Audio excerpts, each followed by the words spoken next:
Theoretically. I think they can hear. Say something. Check one, check two. Okay, I'm pretty sure they could hear, but they have no video.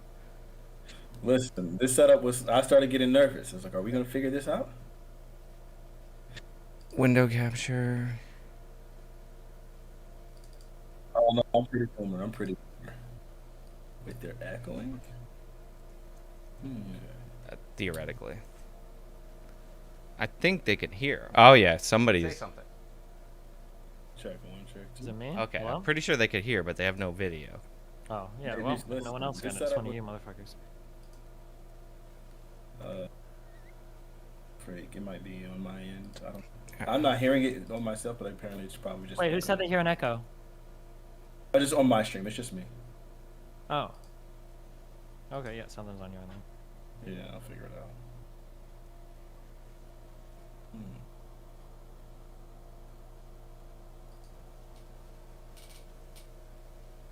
Okay. Anyway, I don't know. Yeah, they say they could hear now. Alright. Well, I mean, I don't know why I'm communicating information on my chat. Like, that could just be me messing up if they don't hear anything. Yeah. Yeah, I'll get there. Wait, you don't want to stare at my little anime avatar? Shh. Okay, thank you. Oh man, we're already drinking? Wait, what kind of debate is this? Oh, she was throwing them back last time, actually, so she can hold it. She can handle her alcohol.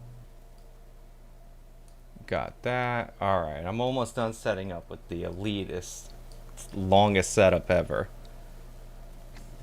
Alright. Can everybody hear me all good? What is this?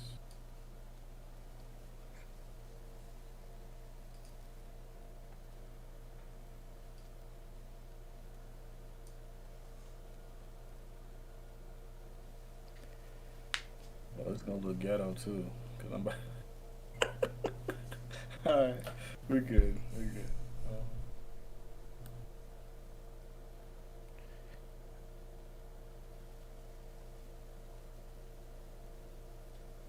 Oh, somebody's saying they can't hear Lauren. Can everybody else hear Lauren?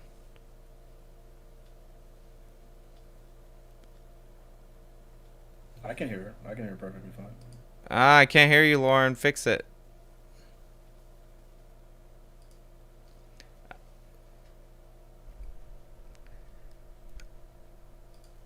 Yeah, it says Lauren is muted. I don't get what's happening.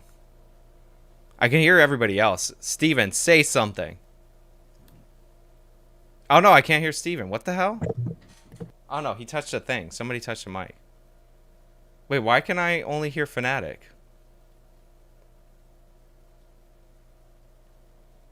Check one, check two. Yeah, I can I hear don't know. you. Could you not? You couldn't hear Destiny just now? Yeah, I can't hear Destiny or Lauren. What even is this? Oh my god, don't blame me. I didn't do anything.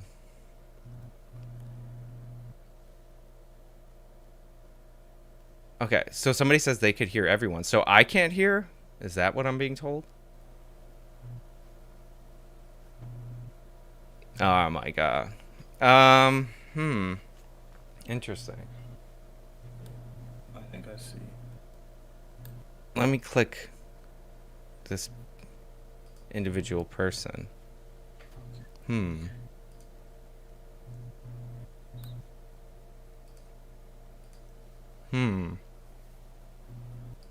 Okay, I think I had messed up, but I figured out. Wow, I really feel like a boomer right now. This is bad. This is a struggle. I think we're good though now. It should be. Wow. Did everyone say something really quickly? Perfect. That's enough. That's really I can't hear anybody except for Fanatiq. Hey, okay. No. Well, how is this What even can we? happening?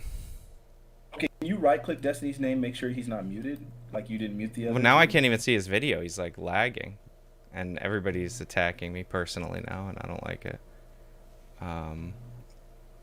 It's hurting my feelings. Okay. No, it's cool, guys. Like, just keep poking. Maybe it's my Discord. Destiny, you want to try your Discord? I don't know what could be the solution. I'm just throwing ideas out here. Can you do that? I don't have everyone as friends. I sent you and Lauren a friends list, a friend request. I can try to send.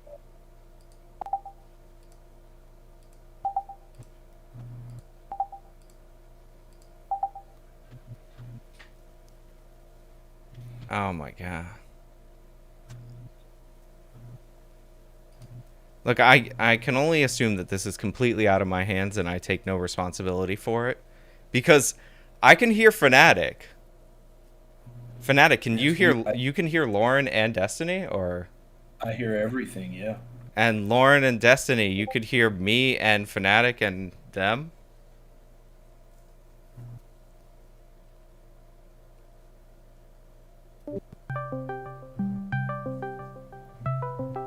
We're joining this new call. We're gonna try that. Okay. All right. Everybody calm down.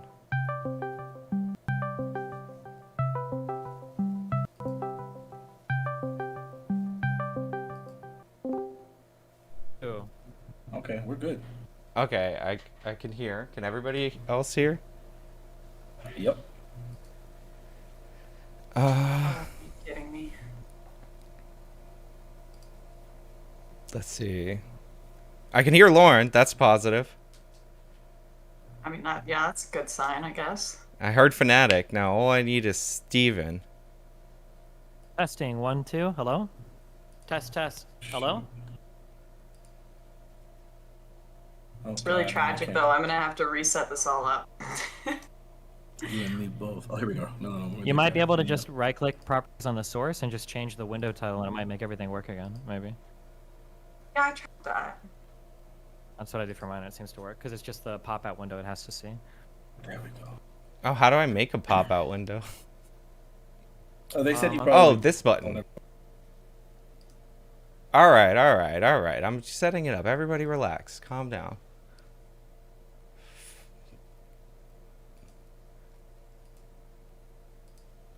Oh, wait, I can't hear anymore.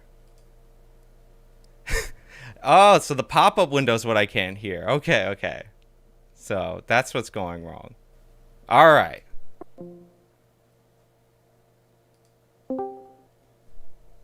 Okay, I figured it out. The pop-up window is what's not working. All right. See, look, experimentation, It science. was all your fault the whole time. No. It was somebody else's fault. But Uh-huh. Look at that. I was able to do it again. All three of them back at you. Back on your screen, people. Tech goddess here. Okay. All right, we're in there. no, I just 17 minutes in, and we did it. Yeah. Finally. All right, so I guess we don't have a mod or anything. Yeah, Fanatiq, you wanted to do this conversation. Systemic oppression, systemic racism. I guess I'll give the floor to you to introduce the subject. Well, for sure. What I would have preferred, honestly, would have been to have this conversation 1v1, but it doesn't matter. 2v2s can work. I think the conversation last time we kind of got in, and we were talking about data in a particular study. And I felt like I really wanted to have a conversation more just about the broad topic of systemic oppression in general.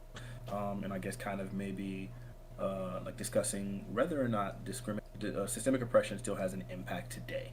And I think a lot of times we need to focus on like historic systemic oppression, but then I think when we start talking about now, a lot of time people are almost like they want to dismiss the idea of systemic oppression's impact or its prevalence today.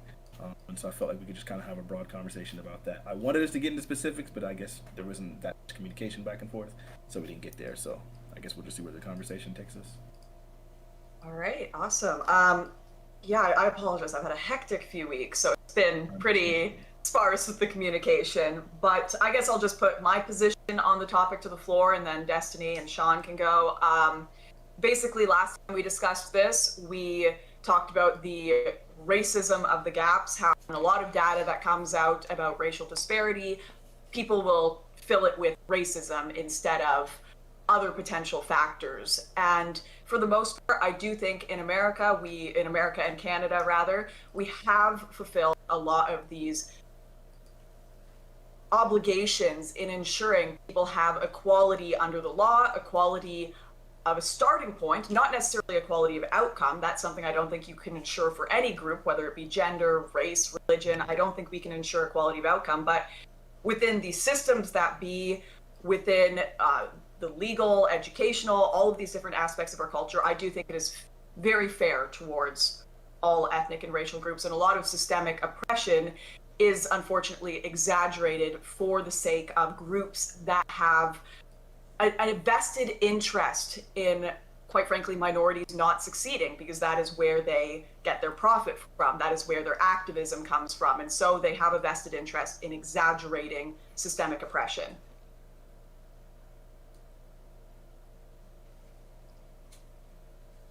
Mine next? Oh, wait.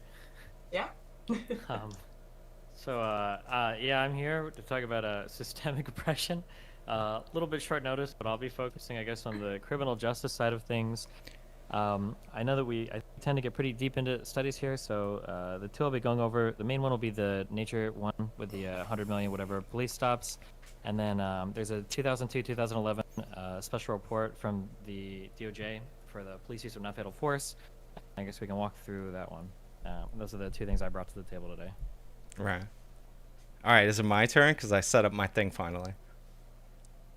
All right, so Very proud of you. typically when we talk about systemic oppression, Lauren is right. We do discuss racism of the gaps. We find disparities, and there's like a core fallacy because we're all good people and we want better outcomes for everybody, that absent disparity, we would expect equal outcome be among groups.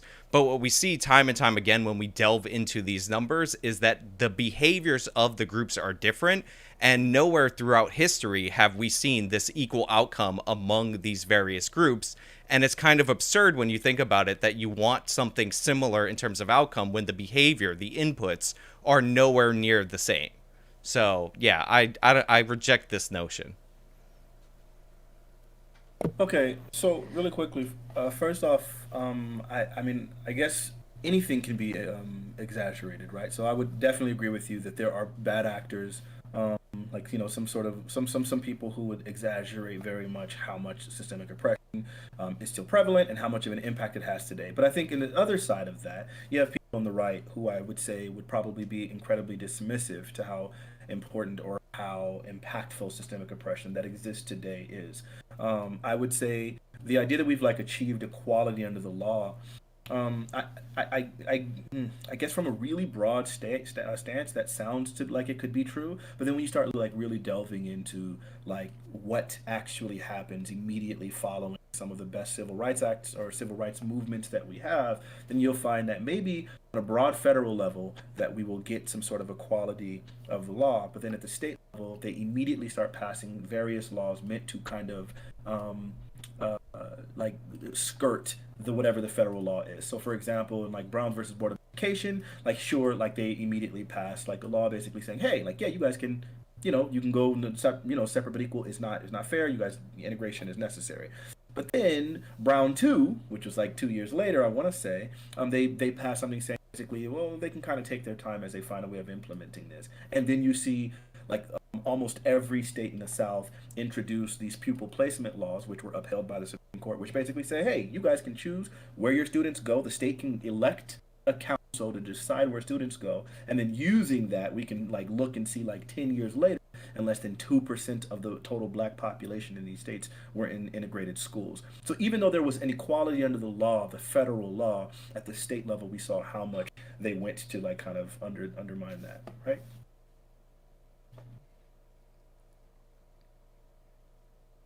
Oh, were you asking me? You there? Yeah, was that directed towards Wait, me? was there a specific? was just Was there a to the specific room. question for someone? Okay. Yeah, it's a question. I'm just saying, like, would you think that from that you would be able to glean the information that even though we might have something like equality of the federal law, the various states can still do things, and then institutions can still do something that still have like disparate outcomes. Well, right? disparate outcomes aren't evidence of discrimination. They're evidence You're of right. I'm different sorry. outcomes. So, but in terms of they passed laws and then at the state level to try to prevent segregation, I'm not denying that happened, or try to prevent the repeal of segregation. I'm not denying that happened. But by contrast, we also have situations where they implement federal busing programs, and this causes people to move out of those areas so that they can avoid having their kids bus for miles. So like that ended up leading to white flight. So in a way, like whichever direction you went, like you were leading to some kind of people deciding themselves to self-segregate, which is not unusual throughout our history. So like it's not just them trying to prevent it at the state level. Sometimes it's sometimes it's parents like reacting to the fact that they don't want their kids bused to other places, preventing this from happening. This is why in like the Northeast we have schools that are more segregated than schools that are than schools in the historic South to this day, because people moved away. Well, okay. So the thing is, there's a difference between like maybe when you want to talk about like individuals making a decision to move their children and things like that, then that might be a problem, and I mean, that can be a factor. But clearly, you have to be able to look at the laws that were literally No, designed with the intention. I'm talking about the law. So you brought up how people in the South, and we know this, right? The Eisenhower administration had to send the military to forcibly desegregate schools. We know that this happened. But that's not addressing what I specifically brought up about pupil placement Okay, laws. so just let me finish my point. So yeah, there are laws that try to do an end around of Brown versus Board of Education. I'm not denying that. But on the inverse, when we had federal intervention to try to uphold and like enforce integration in our schools, that also had the opposite reaction. So is it only laws with bad intent or bad outcome that we're looking at? I would say laws with bad outcome, and sometimes I would totally agree with you that there are laws that people could create with the intention of doing something in order to help a situation that could have a negative impact. So But then wait, some wait. laws are So literally if it's bad if I can outcome, finish my point really if it's quickly, if bad, I can finish wait, my wait, point. it's important because if it's bad Wait, outcome, you asked me to let you finish your point, so please let me finish mine really quickly. What I was going to say specifically was that if you have pupil placement laws, those things, there's a difference between laws that were created with the intention of having a separate outcome. And some of these laws were literally designed specifically to make sure that segregation continued. Now, yes, if you want to talk about some of the busing situation that like might have contributed to a problem, I'm more than willing to concede that. And I would say that outcome is probably detrimental and it's a problem. But what I'm talking about is the existence of, I would just, this wasn't the crux of the argument. The whole point was just to demonstrate specifically that even though we might create federal laws, equality of laws, that we will still find that there are individual laws and institutions, large institutions, that will then create problems so as to prevent the law from being carried out. okay, so I mean, you switched it from intention to outcome. Like I was asking you if it's the outcome that's worse. That's what I was going to ask you. Then the Northeast would be more systemically racist than the historic South. But then in your response, like you switched it to intention. So like I mean, yeah, laws that intend to be racist, like that's actively the goal. Like they're bad, and you shouldn't have that.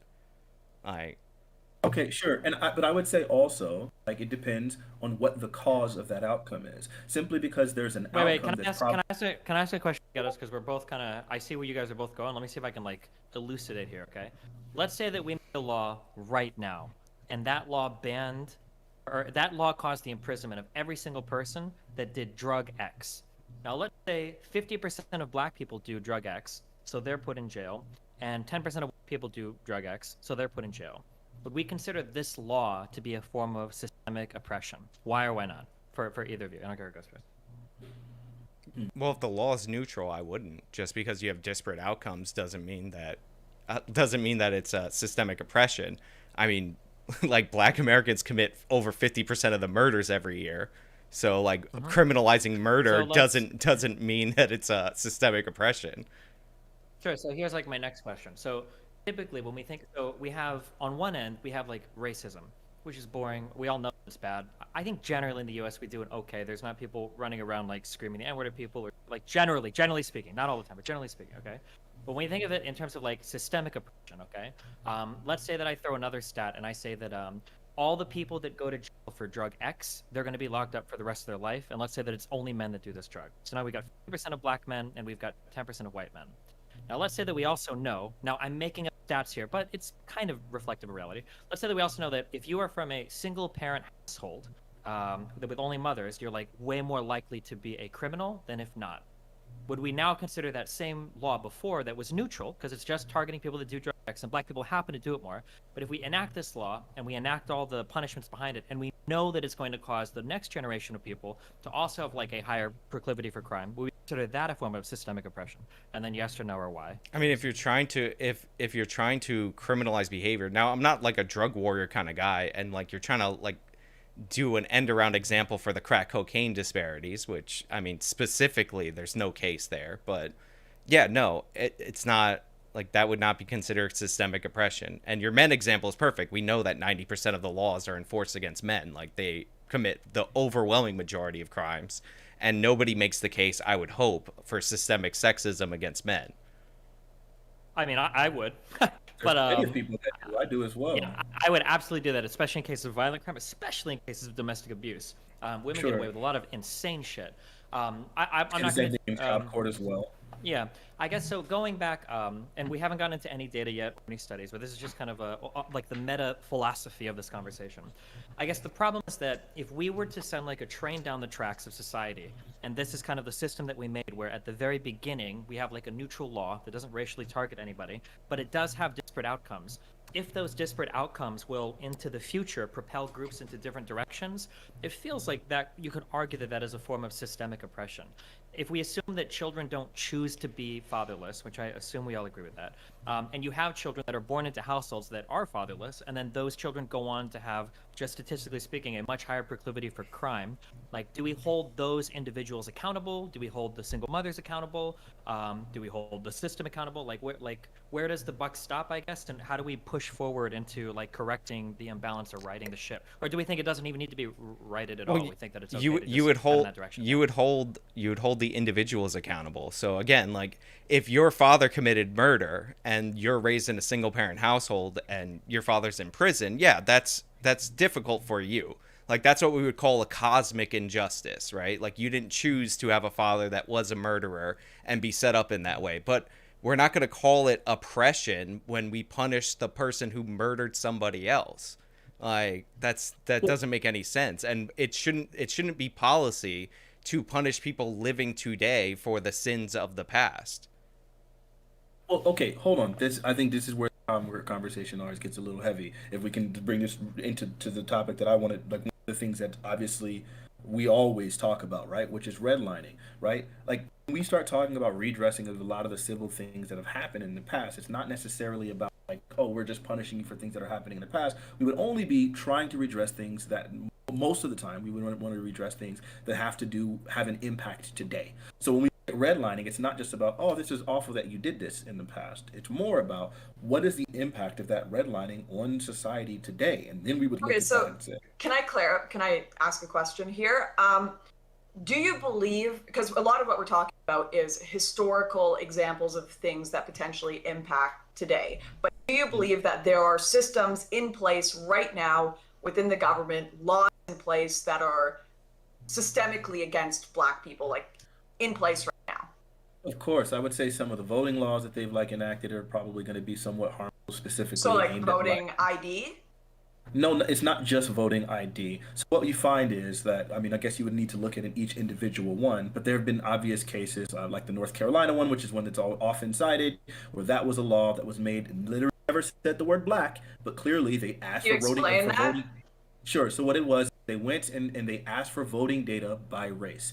After obtaining this data by race, they then decided to restrict the various ways that African Americans disproportionately voted. And then they created laws around that in order to target the black vote. And so when the Supreme Court struck that down, they used the word and said that you guys asked for voting data by race, and then targeted the black vote with surgical precision because they So what did really they shut down? What methods of voting did they shut down that they found in this study were so proportionally? Okay, wait. So let me for background on this real quick. So the Yeah. state legislature requested very specifically a racial breakdown of where people were voting, and then they kind of targeted like the ways in which Black people were voting. So for instance, I believe that they cut early voting, which was a way that black people predominantly voted, from like 13 to 7. They found like predominantly black used voting booths that they ended up like closing down. It was a pretty egregious thing where when the Supreme Court said it, that's like a quote. I don't know if it was the Supreme Court or if it was the state Supreme Court of North Carolina, but they said that it was like they were surgically targeting black voters to try to shut down their ability to vote in elections, essentially. Well, I have, like, I don't know the specifics of the North Carolina law, but I have questions about redlining. If you would want to entertain a few of those. Sure. Go ahead. So when was the redlining period? Like, when was this law in effect? Well, redlining pretty much started in the 1930s, and it existed all the way until, I guess, until 1968 is when they passed the Fair Housing Act, which, of course, that kind of like skirted some of the issues with redlining, because like at that point there were plenty of places where segregation was required. So then black people couldn't buy homes in the white neighborhoods, but then the banks were also restricting them from getting loans in the black neighborhoods. But during with the passing of the Fair Housing Act, then they ended up creating a rule that basically said you cannot have discriminatory lending practices. Right. So 1934 to 1968. So what was the effect on black home ownership during that period of time?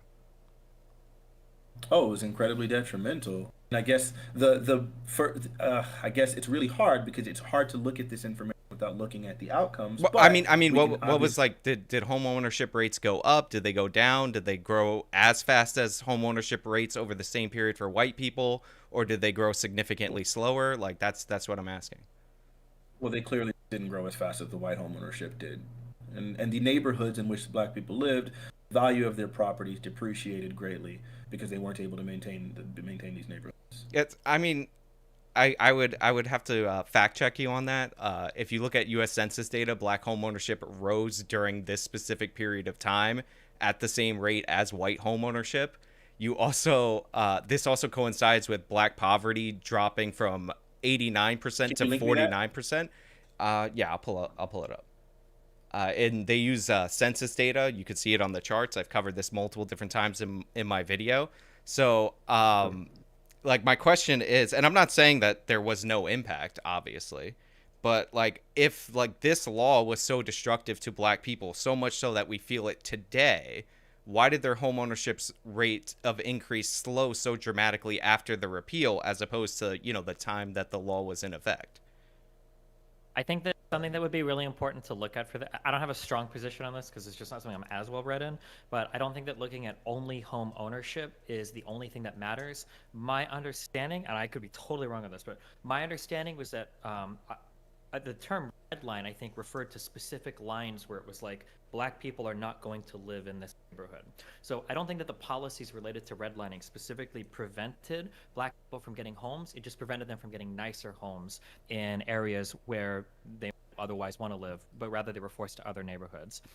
So for instance, this is just like a random snippet out of a Forbes article, and I can shoot you this. This is from last year. The typical homeowner in a neighborhood that was redlined for mortgage lending by the federal government has gained 52% less, or $212,000 less, in personal wealth generated by property value increases than one in a green line neighborhood over the last 40 years. So black homeownership might have increased. Maybe they were kind of shitty homes, or they didn't get approved for the mortgages to get into better homes that they wanted to. And that increase in wealth is only tied to the property value. So that increase in wealth is going to be irrespective of like a job you might have worked otherwise. Just as a aside there. I'll throw that into Discord. Right. Sorry, before we go forward, I just want to mention this North Carolina bill. I haven't had the time to go through it properly, obviously, but it does seem like a lot of it is around photo identification. I just want to clarify, do you guys think that photo identification for voting is racist? To be very clear, that North Carolina ID law had nothing to do with voter ID. It was. I've got it open here, and the first sections are about it. When I was reading the articles that brought it up, but that it might be mentioned in some articles. We can do a whole separate conversation on this. This is one of those things that we've been over so much. But like, the problem wasn't necessarily the voter ID. I think the big problem, there's a name for this legally where you show bad intent, but it was that the state legislature was requesting from polling areas specific racial breakdowns, and they were cutting out methods of voting literally related to where black people vote. And then even more specifically to the ID thing, there were specific forms of IDs that were previously allowed to be used that they were barring, whether they were expired or not, that were predominantly used by black people. It wasn't just like them trying to instate a well ID. then, This is even If if we this even if we was do agree or disagree with voter ID, which I could see good arguments for voter ID. North Carolina law is really, really, really bad. It got shut down, rightfully so. I think everybody, Well, conservative yeah, and Democrat, would agree. I'll take your word for that. I'll just take your word for that. I assume that what you're saying is accurate about this. It's a good thing that it was struck down, and it appears like our legal systems are working the way they should in ensuring that Right. systemically racist policies are not in place. Correct? Yeah. Well, okay, so that's the beauty of this, right? Is that, yes, so this is an example in which the Supreme Court of that state ended up striking it down. But obviously, you see all of the various laws that they've enacted recently in Georgia, and I don't have these off the top of my head. What's wrong with the Georgia law? I mean, I'm sorry, not Georgia specifically. It's just a bunch of different states have ended up like creating laws specifically aimed at like what I guess I've always heard is voter suppression. I don't know about those specific laws, so I guess that's not like a hill that I will die on. But I think if we want to talk about like back to the mortgage thing, right? First off, I'll say this real quick. I don't think voter ID in and of itself sounds like a terrible idea. It sounds like it would actually be a great idea. If it was me and I was just thinking of it, I would probably say that makes a bunch of sense. But what we end up discovering is that in some cases, what they end up doing is shutting down the DMV in various areas like where black people live. So then black people have to travel. I think in one case, I remember that there was a case where they had to travel 40 miles in order to access the DMV. And so then it's not Is that considered far? Because in rural parts of the country, traveling 40 miles to go get groceries isn't considered far. Okay, hold on. Just to be clear, traveling 40 miles to get groceries in any part of the U.S. is considered far. 40 miles is a long way. As somebody that came from Nebraska and literally took horseback riding lessons at a fucking farm, if you're driving 40 miles to get groceries, you're really far from anything. Now, I will be clear. I haven't been to like Montana or whatever, but like in Nebraska and Iowa, there are definitely small towns, but like these small towns will usually have like a grocery store or something in them. It's pretty rare that you're actually like 2 hours or like an hour away from it. Might happen in super, super remote areas. But for the most part, that's going to be pretty rare. I mean, there's no there's no Walmart where I live, except for one that's like over an hour away. And if I want to go to the Walmart, then it would take me longer, even though since I live in New York, it's more densely populated. It would take me longer to travel there than it would if you get on the highway for 40 miles. Like, so, I mean, that doesn't seem sure, but I mean, far. like, that's just, I might have heard, maybe I heard incorrectly, but in terms of being near any grocery store, 40 miles is pretty prohibitive. Now, maybe like specifically like a Walmart. I think other stores than Walmart sell groceries, but yeah, I mean, like, the stores could be far away, sure.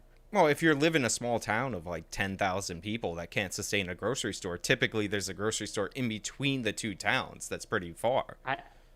Okay, just to be clear, hold on. I'm just saying, is that like 10,000 people? like what's 10,000 people is a small town. is this like a highly urban area where a lot of people where a lot of people typically use public transportation? Because it depends, like how far you have to travel. It depends. Like in terms of miles, like where you are. That's what I'm asking. I don't know North Carolina very well. Oh, in terms of like how far do you have to travel to get to a polling booth? Or No. He said to the DMV, because you have to go to the DMV to renew your driver's license once every 8 years. Like, it varies by state, and it's not just about the idea becomes like very often that's why I said from the very beginning. I think the idea of like having an identification for voting, it sounds reasonable to me. I think most black people have an ID. It like sounds like that would be reasonable, but it seems like these things are always bottled with other things, and it seems like or in previous instances, there were some cases where people were doing things like that. Already a lot of states that already require voter IDs, right? Like a lot of states. So like this isn't like something that's completely unheard of. It's just that it seems like some of the bad actors who were trying to create voter IDs were creating some problematic. They were doing things. And really, Sure. one more thing. And when it came to even like things like that were inside of the North Carolina law, I think one of them had to do with out of district voting. And so you'll find things like, instance, like the one that they passed in Georgia recently, where they barred out of district voting, but then they ended up like, so then the lines for some people to vote. I remember at one point where some people had to wait 10 hours in line in order to vote, but they couldn't go to the other districts that weren't as filled. And then now, of course, they're passing laws basically saying you can't give people water. No, that's totally wrong. So a specific campaign was offering water and cookies, and it was the candidate, and that was considered electioneering by the polling booth. That's always been forbidden. You're not allowed to do electioneering near the polling booth. So, especially if you're a candidate, you can give people water just generally, but you're not supposed to electioneer. That's one of the myths about the Georgia law. Like, the reason they banned this is because they were like, oh, well, the candidate was using that as an excuse, but it's literally the candidate giving you something as you go into the polls. Like, I live in New York. We don't have voter ID or anything like that. You can't have the campaign signs on the same block as the polling station. Like, this is not Okay, so let me ask you abnormal this. at Are you all. allowed? So now with the law as it stands right now, are poll workers, the people who just work at are they allowed to hand out water to any of the people that are standing in I line? would assume that they would be. Okay, so again, this is, I don't know why we got stuck on ID. That wasn't my real go to. Wait, hold My on. I'm just understanding, it wasn't let allowed. me wait. Let me real quick. I'm just curious for everybody in here. Okay, what? Because this is like it's always such a weird talking point. Would everybody in here be okay with a two-pronged thing that everybody needs a federal issued ID or state issued ID to vote, but two, everybody was guaranteed to have these issued to you at no cost, like to a residence or whatever? Does everybody here agree with both parts of that? I mean, in six of the states where they have voter ID, they literally give a free option. So that six of the How seven. many states have voter ID though? Six of the Okay, 6 of the 7. Okay, sure. 32. With some form of identification, but typically it's like they have a free 32. option. Okay, sure. I think the reason why people get hung up is that, like, if you're going to put a blockade in front of somebody to vote, you need a really good reason to do that, even however minuscule the blockade might be or the block might be. But I think that, like, if conservatives want to pair the voter ID idea with, like, hey, well, we're going to start issuing IDs to everybody. Like, there's European countries where you need an ID, a federally issued ID to vote. But if you issue it for free, I don't think there's as much of a problem there. I think you can give a non-driver's ID to people for free in the state, especially if you have voter ID. For sure. And just to be clear, that if that number of 6 is accurate, it's kind of crazy because there's 35 states that require ID to vote. So I think, yeah, just the well, hold on. introduction of Real everything. clear, in terms of requiring ID, it might be varying forms of identification because different. I know, for instance, for North Carolina, I only know this because of the voter law they try to put in. Like, some states will accept like a student ID or like an expired ID, which is not really like a strict ID. So it might depend what kind of IDs different states accept, right? Right. Sure, that makes sense. To pivot here, can I bring up a question? So we're talking about bringing in laws that maybe we can't necessarily improve intent, or some we can improve intent to discriminate against certain groups, but either way, the result of the law is one ethnic group loses out, whether it be in arrests or voting, whatever it may be. What do you guys think of laws that a lot of people would consider systemically racist against whites? So like hiring laws in which we're trying to reduce the amount of white males in a certain sphere, whether it be military positions, policing positions, or government positions. Even in Canada, for example, we wanted to have 50% females in Trudeau's cabinet, I believe it was. Do you think that those are a form of systemic oppression? I think for political positions, I think that is absolutely valid because your political system should be some form of representation of your people. Now, I think that there are arguments to support. There are valid arguments to support it. Personally, I don't like the idea of like rigidly forcing a certain like group of people that have to be voted on by your own like constituents or whatever. Like, so if you wanted to vote for a man but you can't because you're not allowed to because you've got to fill the Canada vote with something else. I don't know how Canada runs its elections, so I mean that's a little bit weird. But like, I think you can make stronger arguments for it publicly. Privately, I think it's cringe to try to enforce like you have to have one woman or you have to have like 20% or whatever representation, at least for private companies. I think federally, I think you can make stronger arguments because you might be able to argue that your federal body of employees should be somewhat representative of the country that you're from, kind of like how police officers should look like the communities they're policing. But on a private property thing, like I think that's probably not enforceable. So do you think that 50% of the U.S. government should be female and that should be enforced?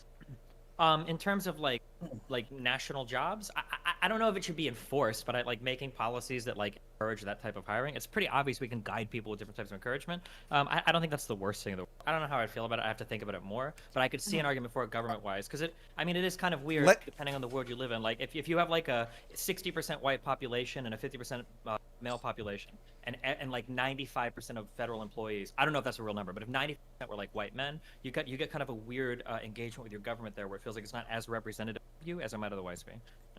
What if I was putting together like a task force to deal with the virus? Should I be like, white scientists, get the hell out. I need some diversity up in here.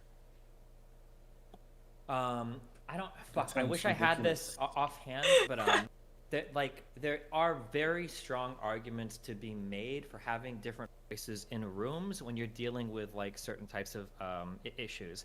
I can't speak specifically to I can't speak specifically to the pandemic because I would hope that people that are in those positions are qualified enough to keep things in mind. But there are a lot of like almost unbelievably stupid oversights that are made if you get like a certain like very homogenous group of people that are like making decisions. For instance, we've seen like the was it like Canon printers or photographs that can't detect black faces, or like the automatic drying machines that don't see black hands. Like you see dumb shit like that happen, probably because there are like way too many white people working on the project, or they haven't incorporated, at the very least, like diverse enough trained thought to like understand how these products might work with people that don't look like them.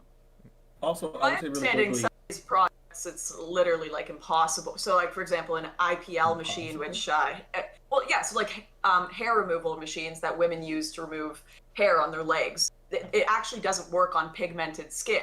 That's just how it works because it detects the pigment in the hair that it removes. So even like super blonde people, it won't really work on. So if you're like a ginger, it won't work on. And if you're very dark skinned, this technology won't work on you because it will burn your skin as it tries to remove the pigment, which typically is in the hair. So I don't know if we can assert, I'd have to look into it more as well, but I don't know if we can assert the technology being made is not working on certain people just because it's white people working on it. Sometimes that's just how technology works. There's No, no, no, no. Hold on, practical really quickly. there's That's a straw man, though. That our idea wasn't specifically that, like, it's not like literally every time it's going to be happening this way, but there are times where we can obviously see where people from a specific representation might be a little bit more informed about a given topic, such that someone could be making a decision that's going to disparately affect different groups, and so then the person from that in group would be able to have an idea of, like, wait a minute, this sounds good for y'all, but in reality, for us, this might have some of these outcomes. It's not about necessarily blaming all technology in all cases or any of that. It's just more of a broad idea that there are times in which having multiple voices in a room can influence in a positive direction. We see this in like education, where like obviously a more diverse learning environment tends to be a little bit more productive, and things like that. But it isn't an injunction against all technology. I don't know that he was just making a broad idea. It sounded like. what It's a bit of an assertion that, perhaps this problem could be fixed if we had more diversity in the room, and I just wasn't necessarily sure that that was the conclusion we should come to without looking into more reasons in some why. instances. Yeah, in some like there are going to be like, so what you talk about for laser hair removal is true. If you have very blonde and very fine skin, I don't think it works. You can't do it. But if you've got darker hair, if you've got fairer skin, like you can use these laser hair removal products for people to do these things.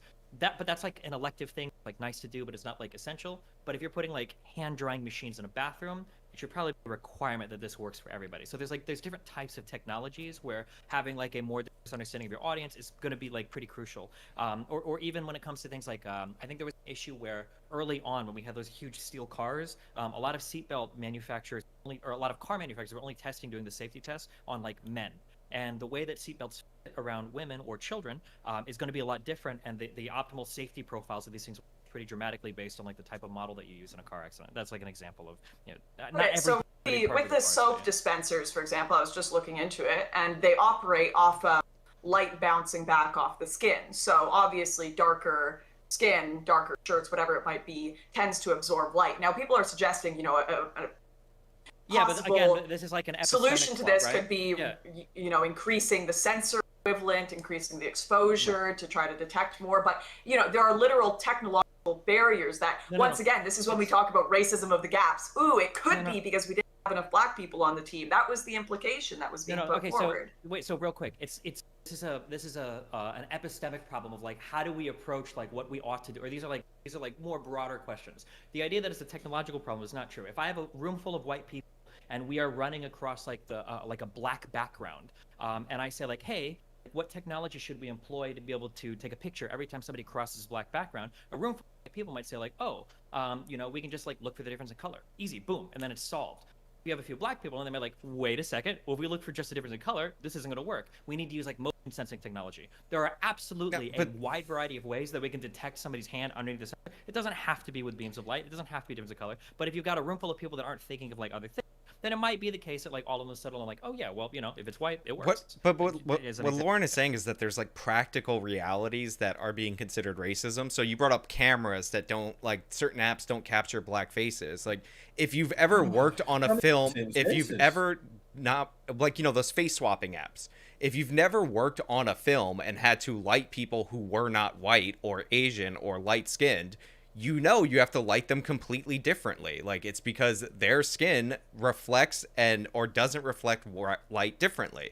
Like, this is like a well-known thing in the industry. You have to like adapt to it. So if like your camera phone with your lighting in there isn't capturing what it needs to capture in order to, put the stupid dog thing on your head for Snapchat, like, part of that is like, that's how, I don't know if this counts as physics, but that's how light like bounces off of people's skin. Like, this happens. Yeah, but I think that's his argument. The idea is. Oh, go ahead. Yeah, so I'm just real quick. Like, there are ways to account for all of this. There are very, very, very complicated problems right now being worked on by the smartest people on the planet in areas like rocketry or quantum physics or and machine learning. It's not people that are taking pictures of things. These are not unsolvable problems that. No, but it's not. I'm not saying it's an unsolvable problem. What I am saying is that they, in Hollywood, where they have all the money, all the budget, everything they need, they have to light black people differently, right? Because light reflects off of their skin differently. So if they're using Arri Alexa, it's a $75,000 camera with a $150,000 lens, and they still need a special lighting rig so that you could see their face, like, that's a problem. That's like something that is a result of the way that light reflects. So if you have an app that needs a lit up face in order to do your facial recognition and you're in your home, like, yeah, the lighting sometimes won't contribute to doing that. Like, and it would happen more so for black people than for non-black people. Argument. Right. So it sounds like you're giving a real good argument for why the inclusion of diversity when it comes to the designing and implementing of these products would probably be beneficial, because these are problems that might be missed in the absence of black people. You're missing my point. My phone doesn't have the lights. I'm not missing. Yeah, you are. I'm not you literally are. Well, if you'll let me finish, then you'll see that I'm not. So what you'll discover is that even when it comes to like the testing of some of these different things, so maybe you have a person who happens to have the phone, and the people in the testing environment are white people. So or for the movie thing, for the movie example you gave, maybe when it was that they were designing the system or designing whatever the product is, it would sound like if there were black people there who also tested the product on, then they might come to a conclusion that this thing might not function the way it would if it was exclusively done for white people. A black person being there, especially if you're able to concede that the other problem created is specifically related to the fact that black skin has more pigment, and so this is problematic. So then a black person in a testing environment might make you realize, maybe we should change the way this functions such that, or maybe we should change the design so that way this won't be a problem for a specific demographic in our group. This is an absurd. The point. This is just such an. Sorry, Sean. Sure. This is such an absurd assertion that white people cannot consider these problems, that you have to, or like, for example, if someone was creating a product, that they would have to be a woman to consider how it would impact a woman, or like that you would have, like that an Asian person can't sit in a lab and be like, how will this react to black skin? Like, of course, other groups of people can think about those questions. You don't have to be black to consider, how is this going to affect black people? How is this going to respond to black skin? But like, maybe we could talk about encouraging in work environments, no matter the race of the people working it, saying, okay, we need to talk about how this is going to affect all different sorts of people, because that will create a better product that will work more globally and that will earn us more money. So I don't doubt that you do consider these things, but the assertion that, you have to have someone of a certain ethnicity in there to consider how it's going to react to their skin color, like that, it's just absurd. Yeah, so no one said it have to. No one said it's forced. No one said this is a requirement. What has been suggested this entire time is that the inclusion of other groups can sometimes broaden the perspective such that these things can change. It's not about having to or forced to. It's not ever making the claim that no one can ever do this from another group. That's crazy. Okay. But I don't know how we got on this, and we were supposed to be originally talking about the effect of redlining. The reason that I'm saying you're missing the point is that the app doesn't work without certain lighting conditions, right? Black faces are more vulnerable to those lighting conditions. Can you design the app better that it can compensate for some of those issues? Sure. But the lighting is external to the phone. So you can design the phone all you want.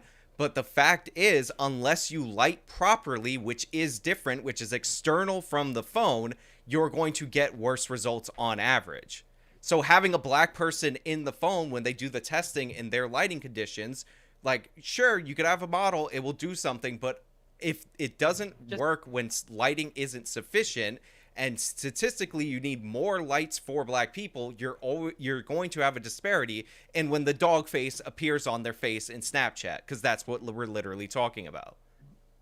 This is everything you're saying is true. It's just sometimes people overlook these things. They don't have firsthand experience with it, and sometimes, unfortunately, the only firsthand experience you have to have is like experiencing yourself. So, like Aaron says, is correct. Like if you are if you are a worldly person and you can consider a lot of perspective, then you won't miss these things sometimes. But like Sean, if you have like a group of like high school or college kids that have filmed like a ton of things and they're all white and they want to do another project and they make like a new black friend, they might not know what you know about lighting that subject appropriately. They might just shoot it and wonder why like all of their shots are either completely overexposed or washed out, or why he's not showing up on any of the shots. They might have no fucking idea what's going on just because they don't have that experience. That's all we're saying. I don't think we're saying that like everything has to be 33% race, 32% this, 50% male, 50%. It's just that sometimes the other perspectives around can help you from like not missing dumb stuff. Another really good example is in I think it was Fanatiq that brought it up, like computer database sets or whatever. Like when you're entering names, like depending on your origin or your background, you might not consider that some people have hyphenated names, or that some people have weird accents over them, or like dumb shit like that is possible to miss if you're not really thinking about it.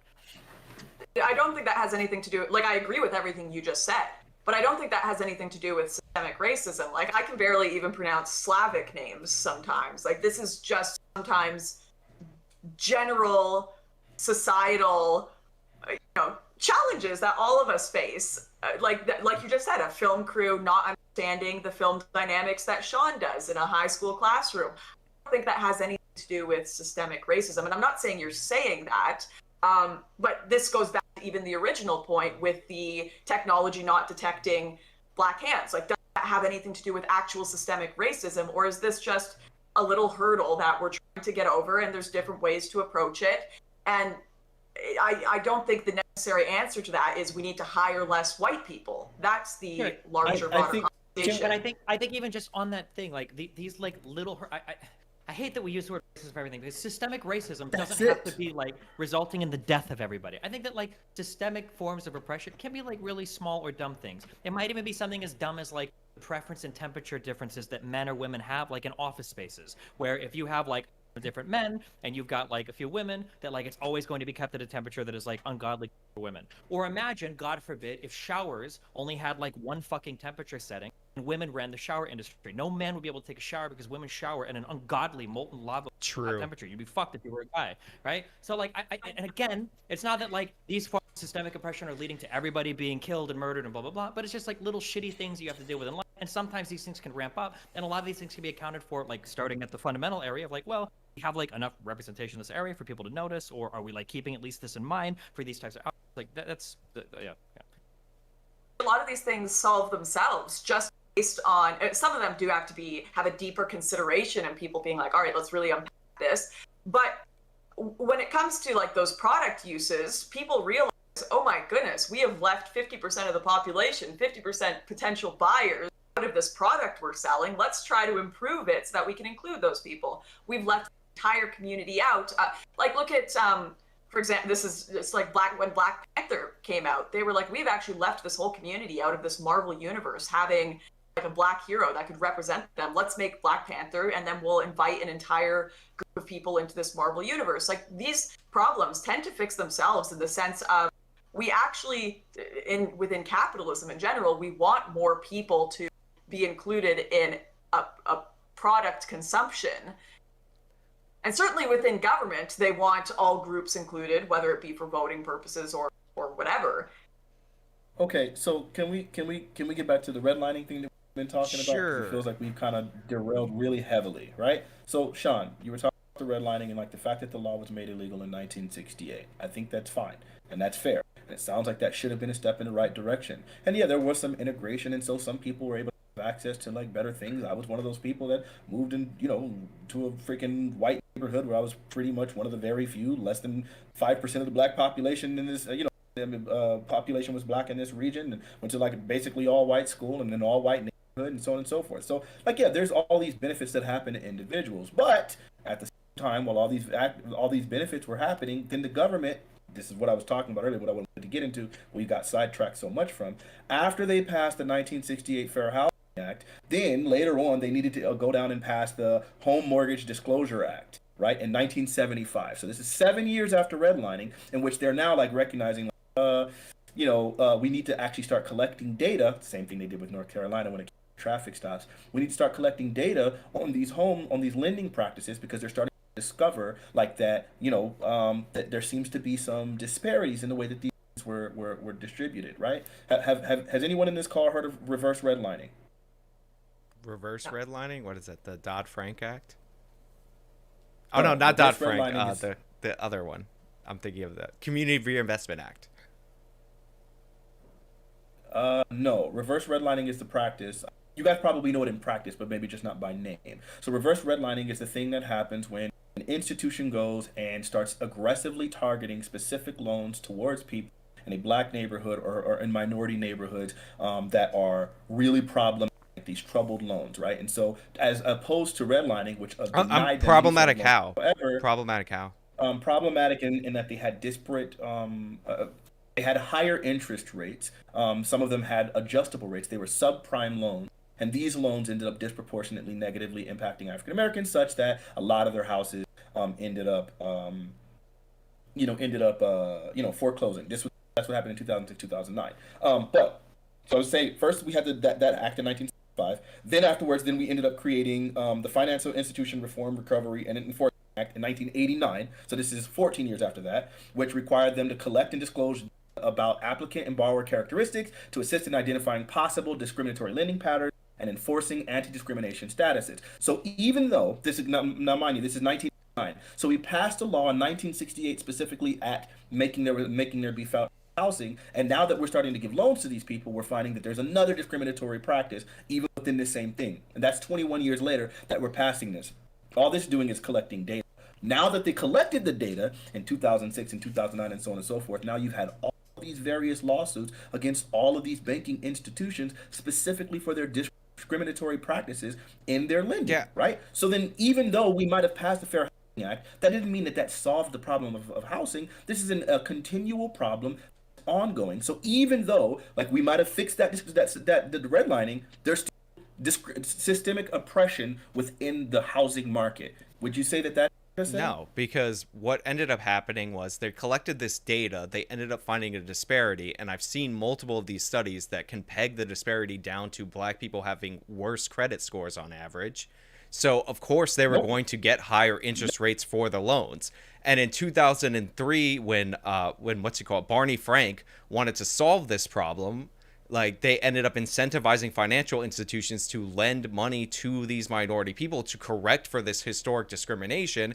And it turns out credit scores weren't things that were just made up by banks to discriminate against these people. It actually evaluated their ability to pay back loans. So they ended up worse off due to the policy trying to correct this rather than the policy initially that was intended to harm them.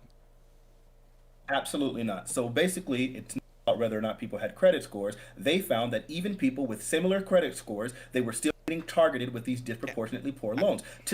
Actually, Wells Fargo in 2012 would end up paying a $175 million settlement over charging black Hispanics higher rates and fees on mortgages, even when they qualified for better deals during that housing boom. And then several lawsuits went against all of the largest banks in our country. It wasn't because specifically they were, it just so happened that they didn't have credit. It was they were directly targeting these loans towards blacks and Hispanics. And I want to point out that they did control both income of the individuals and credit scores of the individuals. And despite controlling for those things, they still found that the banks were willing to give these black people worse loans. So I've seen this over and over again where like they'll control for credit score, but they won't control for income. They'll control for credit score and income, but then they won't control for down payment. Like this is what always happens. Like if you look at the numbers, black people statistically have way lower credit scores than white people. It's something like 54% of them have a score below 640. For Hispanics, it's 41% of them that have a score. If we're controlling for that, it doesn't matter though. Okay. Why would you include that if we're already controlled for credit scores? Because one, I don't believe what you're citing, because I've seen this over and over again that they don't typically control for all three. They conveniently leave one out. Wait, real quick, can we just first of all, a settlement doesn't mean anything, like and $175 million is way less than the cost of litigation. Sears very famously fought a sex discrimination case for 10 years. They ultimately ended up winning that case, but it cost them well more than they would have actually ended up paying in gender discrimination. So the fact that litigation has risen the cost so much that it's cheaper to settle does not mean anything to me. Does anybody have a link to this exactly? And I can just read it. We can what they control for. Oh, sure. Here we go. I guess, let me see. I'll link it to you. Give me a second. First off, I want to say that there have been lawsuits across all of these institutions. You can sue any. Some of them were significantly more than $100 and something million, and even that to downplay like hundreds of millions of dollars in settlements towards these home mortgages sounds absolutely insane to me. And I think it points out, by the way, that this thing did happen in a large scale. In some cases, they literally were trying to find restitution for 50,000 black individuals in a single case. I think this one was in New York. These things have continued to happen. We even had one basically in 2017 where someone just recently settled a lawsuit in there. These people have been sued by various other states and other like cities. So like the idea is that this was a widespread problem. They did control for both for both income and in credit scores. So I don't know why we had to go down that road about them 50% less credit scores. And I guess we'll have to try to see lower if they, credit scores. Did the settlement admit fault? So real quick. So the DOJ, when they filed this is on this is on the DOJ website, like justice.gov. So they say that these were similarly qualified borrowers. Now maybe they are full of shit, or maybe they didn't like say anything, but like it says here, so like the settlement provides $180.3 million in compensation for wholesale borrowers who were steered into subprime mortgages or paid higher fees and rates than white borrowers because of their race or national origin.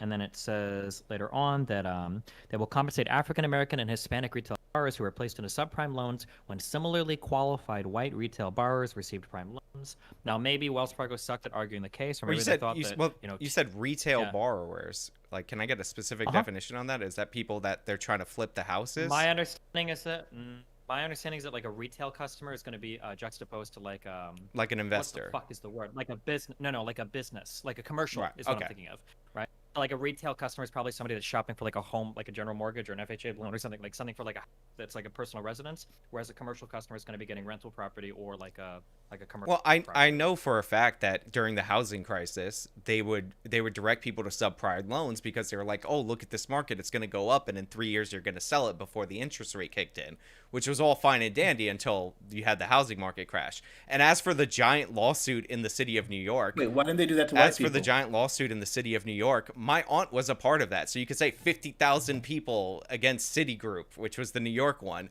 Like, they sent her a thing in the mail and she signed it, and then she got like a couple $100 like after they got the settlement. Like, class action lawsuits are a giant scam for lawyers. They're the ones who make the most amount of money, and part of the strategy in a class action lawsuit is to expand the class to as large as possible so you can get a bigger settlement. Well, wait, but that's also that's like an alignment of incentives, though. Wouldn't you want, if there was a class action lawsuit being filed, wouldn't you want them to be incentivized to expand it to every affected person? Isn't that the whole point of a class action lawsuit? But you expand it to everybody that you could possibly argue is affected. Yeah, but it sounds like if your aunt got a check in her hand for a few $100s, then they must have made a compelling argument in front of a jury or a judge or a grand jury that she was affected, like, it sounds like the process works as it should have, What's right? a few $100s on a mortgage for a home for alleged discrimination against her for being Hispanic? It's great. So it sounds like I'm saying she got a piece of the city settlement. First of all, yeah, we don't know. I don't know about that specific one, but we don't know what specific settlements were necessarily for anybody. Like, it might be that some people got a couple $1,000s, Probably. or it might be that some people just got a couple $100. Like maybe you're on a special case. Like different people will probably qualify for different amounts based on what their circumstances were. I'm just pointing out what a class action lawsuit does. I'm also pointing out that when you're sued for discrimination or there's a complaint against a company for discrimination, first of all, you don't actually need a complainant for the Justice Department to investigate you. They could just investigate you based on disparate outcomes. It's on you to prove that you did not discriminate. So rather than go, that's not the way the legal system 100% it is in discrimination law. It's on the justice. It's the Justice Wait, hold on, Department's hold on. job. When a regulatory body, Come on, this is crazy. It's the Justice Department's job to prove that there was something criminal being done. In discrimination cases, I'm sorry, even civil, they have to prove that a discrimination was actually happening. They can't just say, "Well, here's a disparity." They literally do that. You know nothing about these laws. They don't. Wait, hold on. I really want to hear. Yeah, wait. I need to hear one case. So you're telling me your claim is that the DOJ, just like me, DOJ can go to a business and say, "Hey, you hired 40% white people and 60% black people. This is a disparate outcome. You need to prove that you weren't racist." Yes. I don't even know how that process works. Okay. You have to prove. Okay, I never do this. Yeah, I never do this in debates. I swear to God. But can you think of one example? I'm not trying to like source you, but like where has that actually happened before? Where the DOJ was like, being racist, like, oh fuck, we can't prove we're not being racist. You can look up any disparate outcome case, and you'll find examples of this. The onus is on them. Sears was a big case. They were comparing the way that women were being paid at Sears to a disparate outcome. Sears fought it for 10 years, and then they ultimately ended up winning. And I don't believe there was an actual complainant in the Sears case other than the federal government. Well, I'm not talking about if an actual party as part of the company has complained. I'm saying that, I'm saying I don't believe there was an actual person who complained to get the investigation into Sears. But what I'm asking is like, did Sears have to? Did they lost just because? No. Sears won, but they proved that they weren't discriminating. Okay, but did they have proof that they were, or did they have a compelling reason? The assertion was that the women at this company make this, and they hold these positions. The men make this. It was a sex discrimination case. It went on for a decade, and the Department of Justice put that on them. And in the discrimination system, you have to prove that you did not do wrong, because it's regulatory law. It's not in our regular court system. That's why these companies always settle, or almost always settle. But I'm just going to reject that. I don't think that these companies always settle when it comes to discrimination. They almost always settle. I mean, obviously not all the time. Literally, you literally just gave the example of Sears, obviously being it. Secondly, obviously, it's crazy because you're bringing up all these. Sears is the example of why even beating it is still losing. Yet somehow, even though providing you something that you've literally never heard of, you automatically have this contention, basally voicing that there must be something. I never heard of the thing that my aunt got. It's really crazy to me because it sounds. I never heard of the thing that my aunt got a thing for. It really does sound to me like basically what you're doing is having encountered nothing. You're having encountered nothing. You're literally just bringing up like objections about something that you literally know nothing about. Like it's crazy to me that you would keep doing this. No, that is certainly that he's making about settling. Like I'm just looking it up, and it looks like there's a heap of research that settling is generally better for large corporations than going to trial. Oh, I totally. Wait, hold on. Also, to be clear for that, okay? And I don't know the answer to this. That doesn't necessarily prove anything, because it might be the case that the only time the DOJ or whoever is responsible for pursuing these like Civil Rights Act violations, it might be the case that when they pursue those, more often than not, they have like a huge amount of evidence. So you do end up.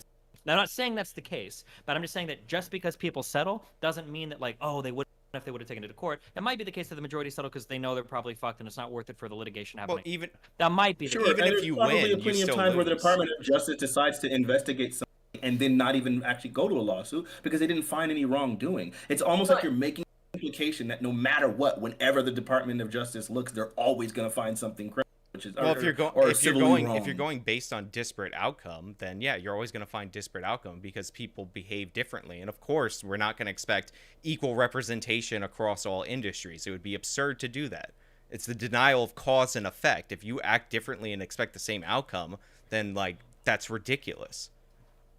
But that's the problem, is most of the time we're not talking about just the outcomes. What we're talking about are opportunities. You see, when it comes to something like mortgage rates, when we have all of these different banking institutions, the largest, right? Wells Fargo, $475 million. They're literally the largest loan holder in the country as of they were. So it's like a mortgage loan carrier in the country. It's like, so then when they're settling a lawsuit, like basically saying, yes, we were doing something Did they admit racist, fault in the it seems lawsuit? like, I doubt that they did. Yeah, that was the question I asked earlier. I don't know whether or not they admitted fault. That's really important. I guess so, but then the argument comes now that you can just dismiss any time a person settles because you can say that they didn't admit fault. No. When you characterize them as saying something, I ask you if they actually said that it is beneficial for these people in these circumstances to settle. So you can't go and say, well, it's beneficial for them to settle, so that makes all the sense in the world, and then say, well, the fact that they settled means that they didn't admit guilt, so then therefore, at this point, we can't prove anything.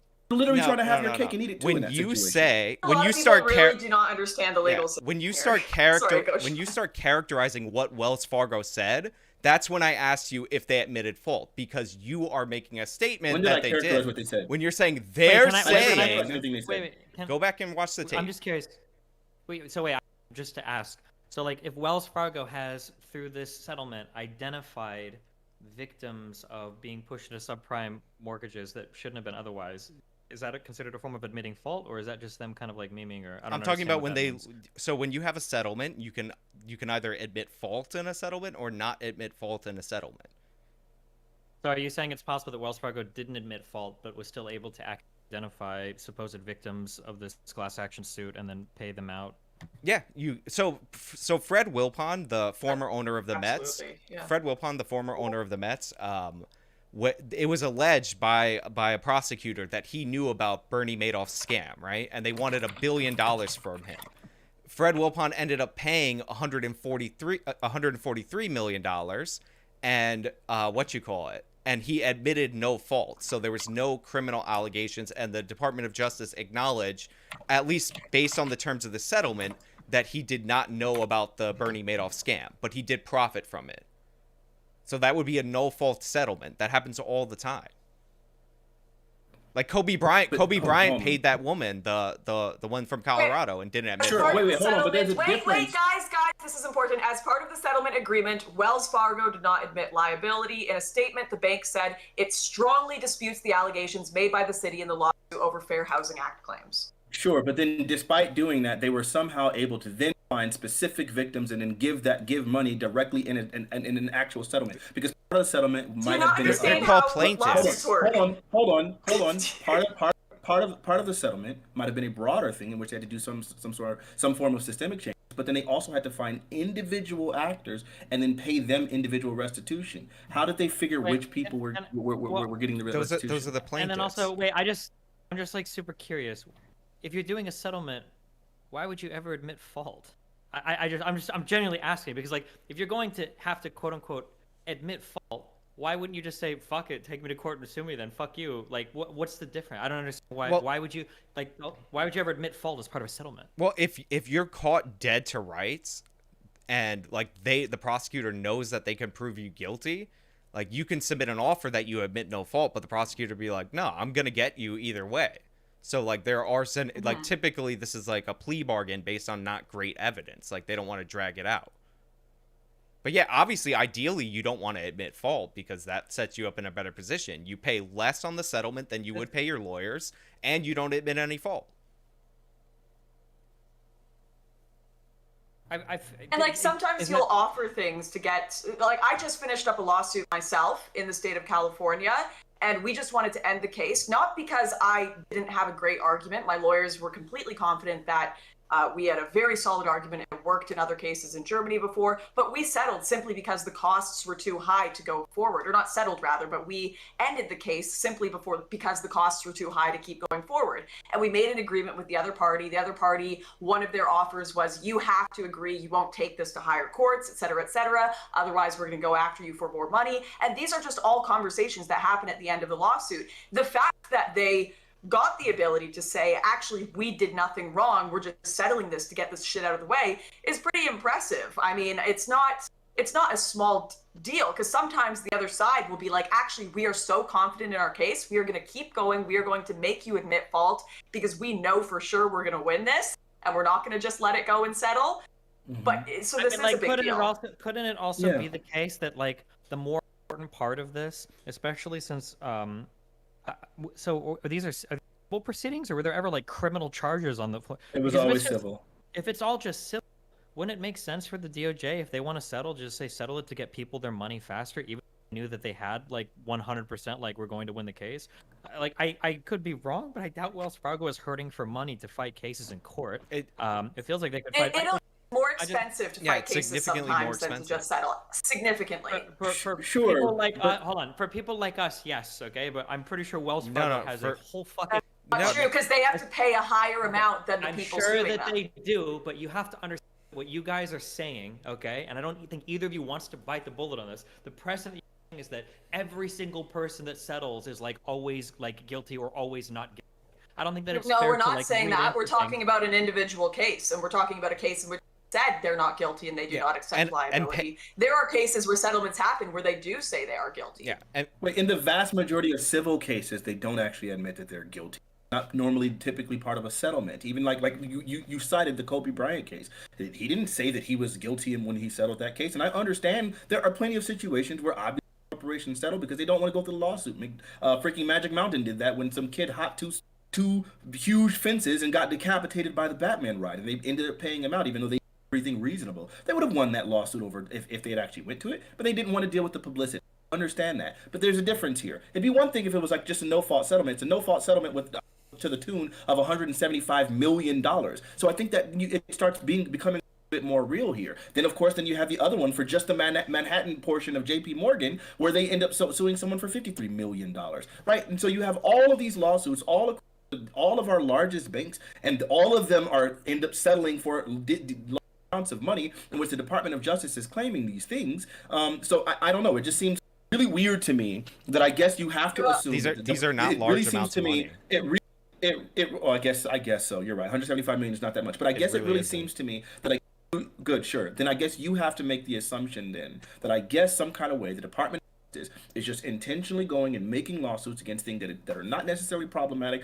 Department of Justice is not as smart as you, and so they can't see that because of these disparate policies, that some kind of way that it really was just a matter of personal choice and it had nothing to do with policy, and they decided to sue anyway because they were nefarious, and you know better than them. Yeah, I I know better than you. It's a matter of policy that you can look at disparate outcome to determine if there was discrimination. The Supreme Court has ruled that you can look at disparate outcome to determine discrimination.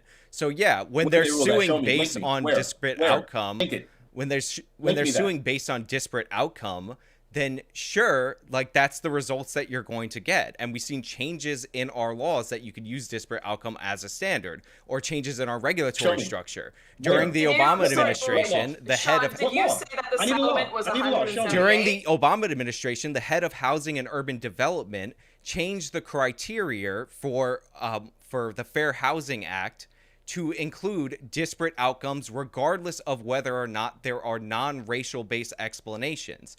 You can look it up for yourself. Can you link it to me? We're making a claim. I need you to link that to me, please.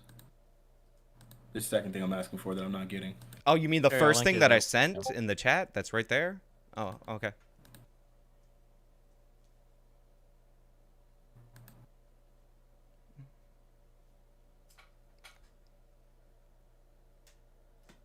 Everybody got quiet.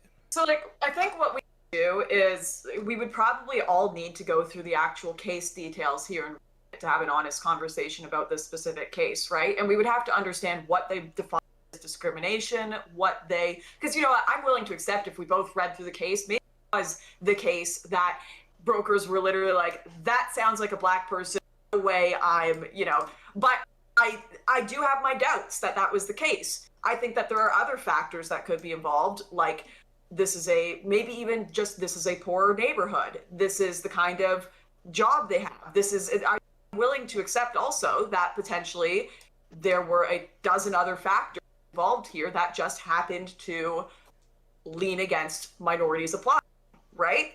And we would all have to sit here and properly go through the case instead of sitting here and making definitive statements that yes, 100% it was racism, no 100% it was racism, because absolutely it is a coin toss right now without reading it. Well, if this was a settled case, are any of these documents even public? Are we ever going to know that? I mean, the initial is that even researchable? So maybe we should move on to something else, because really it's up in the air. They haven't taken liability. It is completely possible they just shoulders and we're like, hey, it's way easier to pay this amount than go and pay all of the crazy court costs. It's possible they're like, hey, we're going to get screwed here. Let's just try to settle quickly. We can't know that. We know they didn't admit fault. We know that they did settle.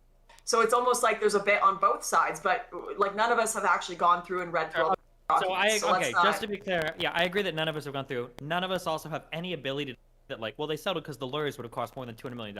We have no idea about that. That's exactly what I'm saying. That's 100%. We say that, but you're heavily leaning on one side. We're like, well, maybe it was just too expensive, and like, oh, they probably just wanted to pay because LOL. They admitted no fault. It's not a maybe. Like, to battle the Department of Justice is a hugely costly endeavor. I just told you about the Sears case that lasted over a decade, and they ended up losing more than various settlement offers.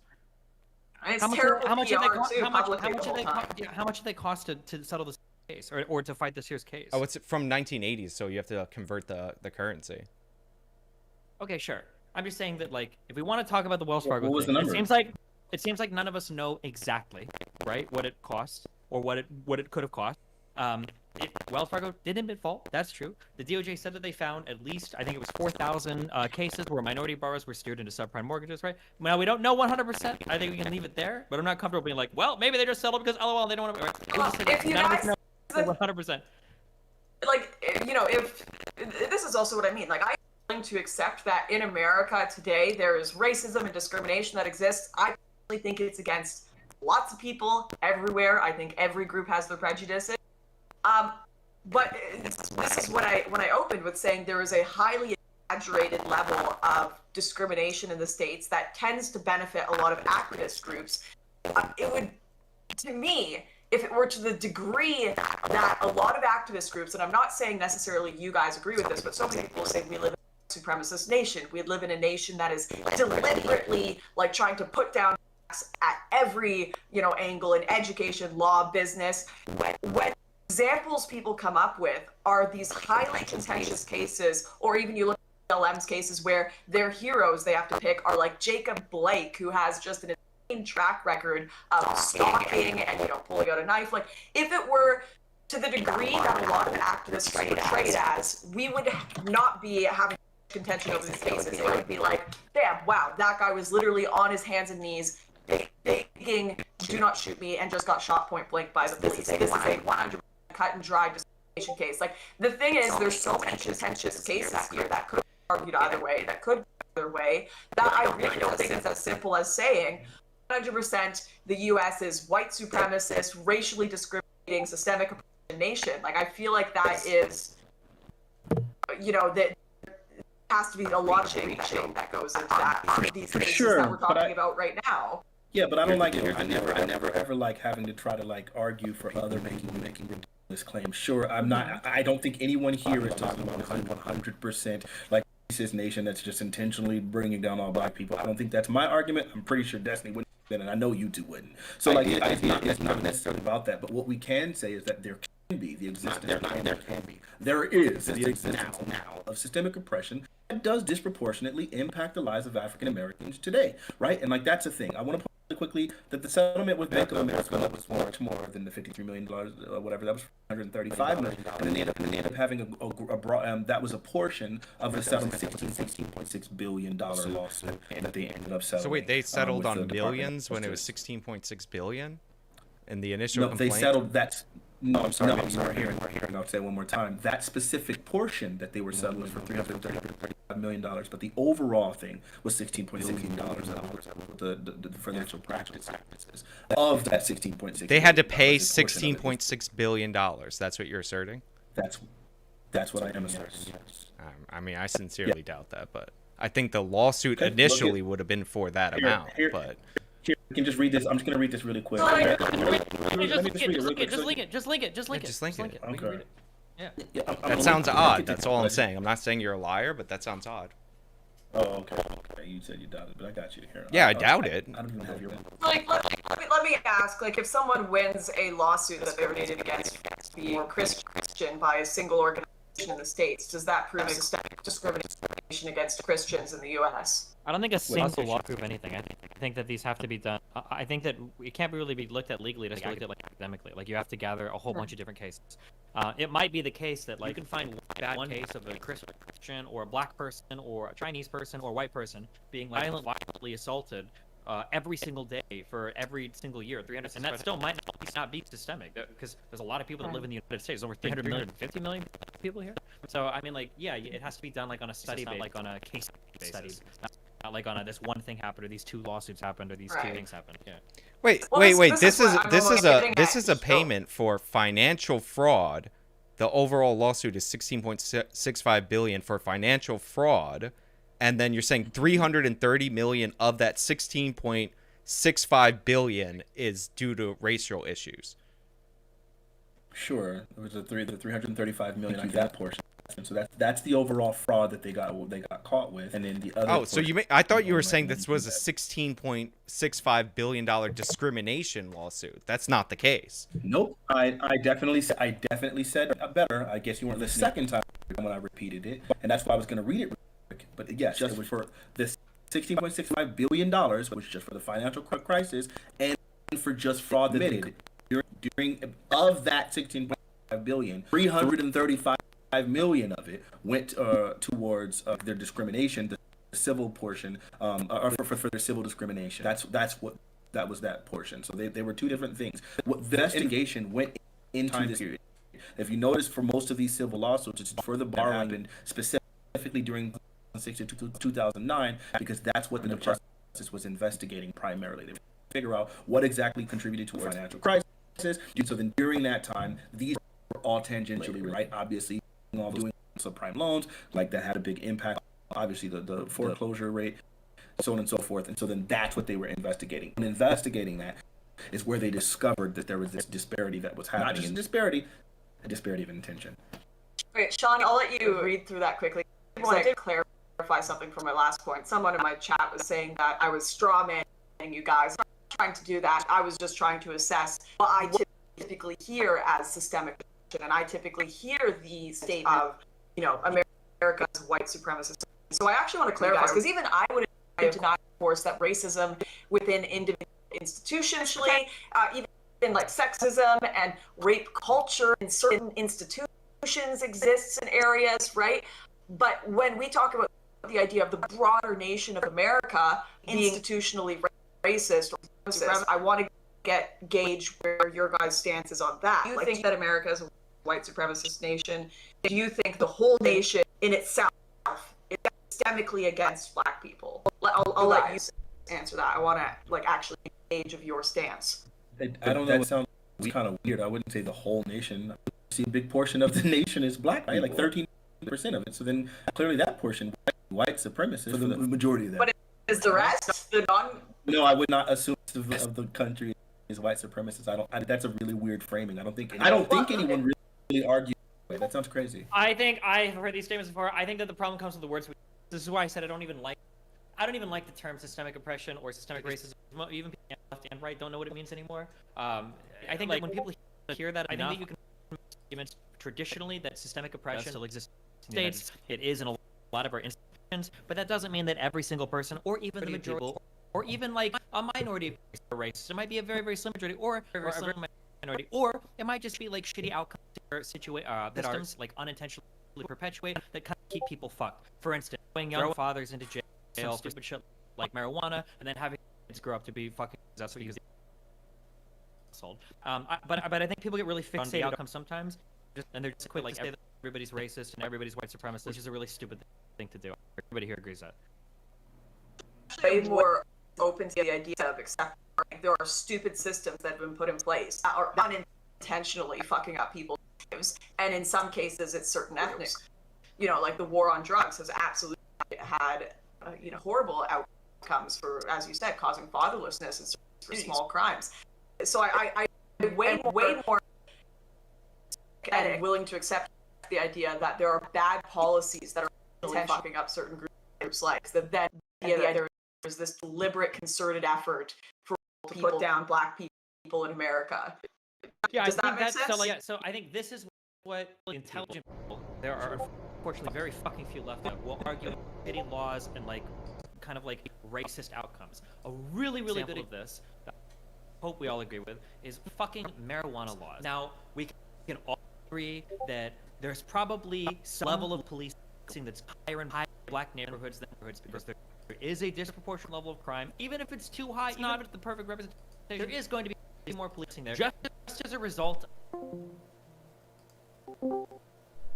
police, certain groups more because there are because the laws are on. If you are a non-violent, offending black person and you happen to get pulled over because you live in one of these, and you have weed on, now you might be fucked. And if it's like your second time getting caught with weed, now your life might be fucked. And so like those types of laws that are on the books just fuck everything for everybody, especially certain groups of people, especially because of where groups of people live. And I think that those are the things that people should really seek to like focus on and target to get rid of, because they're for no good reason. Sure, and I would like to. And I was going to say really quickly, like the fact that we are in an integrated society, it's really hard to find that specifically and affects black people. Right? There are plenty of things that will. We always use the word disproportionate specifically for a reason. If you do something specifically aimed at it, well, I don't know. It's really hard to find black people exclusively and not also get Hispanics. It's really hard to target any minority group and not have some sort of overlap. We are a homogenous segregation is not like that's just not the policy, right? So then at this point, really hard to distinguish those things. So because of that, most of the time when you're looking at systemic, you're going to look for things that disproportionately target people or disproportionately harm people. It's right. That's necessarily. And really quickly, I was going to say finally, I think it would really be helpful in a discussion because people get so triggered by these words. If instead of saying the word systemically racist, incredibly loaded, it would be probably say something more to the tune of disproportionately or systemically damaging to Africans, right? Systemically damaging to African Americans or things like that. And I don't know how you would, or disadvantageous, that's even better. Systemically disadvantageous to African Americans. And there are plenty of systems that are in place right now that are disadvantageous towards African Americans in particular. Okay, so this is something that someone pointed out in my chat as well, exactly the argument you're making. He's saying, wait, so if she's conceding that the war on drugs has resulted in racial disparities, she is conceding the argument that this is an example of systemic racism.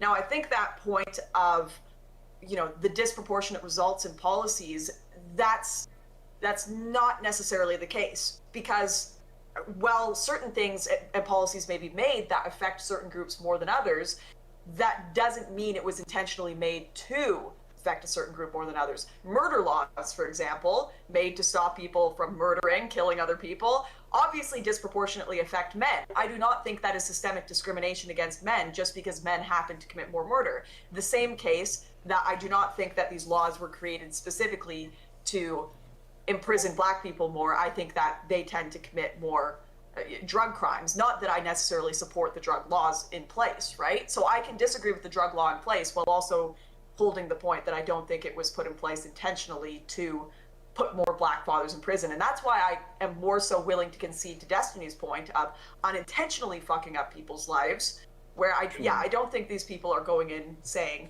yes, let's put black fathers in jail with this. And if they are, then fuck them, obviously. Like, that's horrible, but I don't think that's the case. And I agree with this one. I agree with this 1,000,000%. I think that the best place to look at here, I think, would be something like the crime bill that everybody is like super critical of. It's awesome. You go back in time and you look at the crime bill. Well, there are some things about that crime bill that definitely weren't awesome. So, for instance, like 3 strike laws probably didn't do what we wanted them to do. There are parts of that crime bill, when people were pushing for it at the time, as much as we like to go back and call everybody racist pushing it, this was not done with racial intent. Now, some people will argue that some people pushing it might have been racist, but it was also supported by I think it was the Congressional Black Caucus. It was supported by black members of the Senate. It was supported by the black community because a lot of people. But that's not true. That's not true. Okay. Wait, we'll do this later if we want. Okay. There were lots of people around the country that wanted to crack down on crime. If you go look at any crime chart in the entire fucking country, I think in the 90s when like homicides were spiking, it was like insane. Like the rates of violent crime at any other point in U.S. history was like super fucked. But the outcomes, like downstream after implementing some of these laws, have like disproportionately targeted certain groups of people, which in and of itself might not be bad. But the problem is that disproportionate targeting ends up exacerbating other issues, and now you're getting like more and more fucked up down the road. So, for instance, going back over and over again, and I'll hammer on this point every time because conservatives, I know they agree with me because everybody knows this. Families are incredibly fucking important. I know it every time a conservative sees two gay people, they scream about how important families are, okay? When you destroy families by throwing people that smoke weed into fucking jail, you are destroying the children, and you're creating these environments where your neighborhoods are going to be fucked up, you're going to have more fatherless children, you're going to have more people in fucking prison, you're going to have more people selling and buying drugs. Like, everything just gets so fucked up. And yeah, I think that a lot of our stuff, we can look at any institution. I focus on criminal justice because I know the most about it. But when our criminal justice system is like targeting a group of people more than others, and then that targeting is exacerbating all these other issues in society that's leading it to happen more and more, I think that's like a good argument for like a systemic form of, we can call it racism or oppression or something like that. Yeah, there's not. There's not. Okay, I was going to say really quickly. I think that there's one more problem is that like even still, I guess it's really hard. It's really hard to argue from intentionality, right? So to say that some laws were designed specifically with the intention, even ones that look really egregiously so, it's going to be really hard to prove that. So that's why a lot of times it's better to, instead of talking about the intention of the individual, it's more to look at the outcome. I think there are times where we can look at something and say, given the knowledge that we have, we should be able to understand that there would likely be an outcome. We can look and say that they should have been aware of how this would impact different people. I think a good example of that is like if you restrict citizenship from a group of people, and then like 2010 you say, okay, great, you can be citizens, and in 2011 you make a law that says you can vote only if you've been a citizen for 5 years. It's like you should be able to tell that from doing this law, considering the previous law, that this will have this impact. And so maybe you can say, no, this is just on its face not racist. It's just a law that basically just says something about 5 years. It doesn't mention black people at all. Well, for the next 4 years, black people are going to have a terrible outcome there, right? And so in those cases, then you can start saying, well, even if maybe these people were just short-sighted and really didn't see what the outcome can be, you can still say that this is a likely outcome that was obviously something that we should have been able to recognize at this point, and it is greatly harming black people in this case. And I think you can find that with the drug crimes and so on and so forth. And I wanted to push back just quickly against Lauren Southern making a statement that black people just happen to do more drug crimes, and I don't think that that's true. In fact, I think to the contrary, I think they found that blacks make up 33% of all drug crimes, specifically for crime.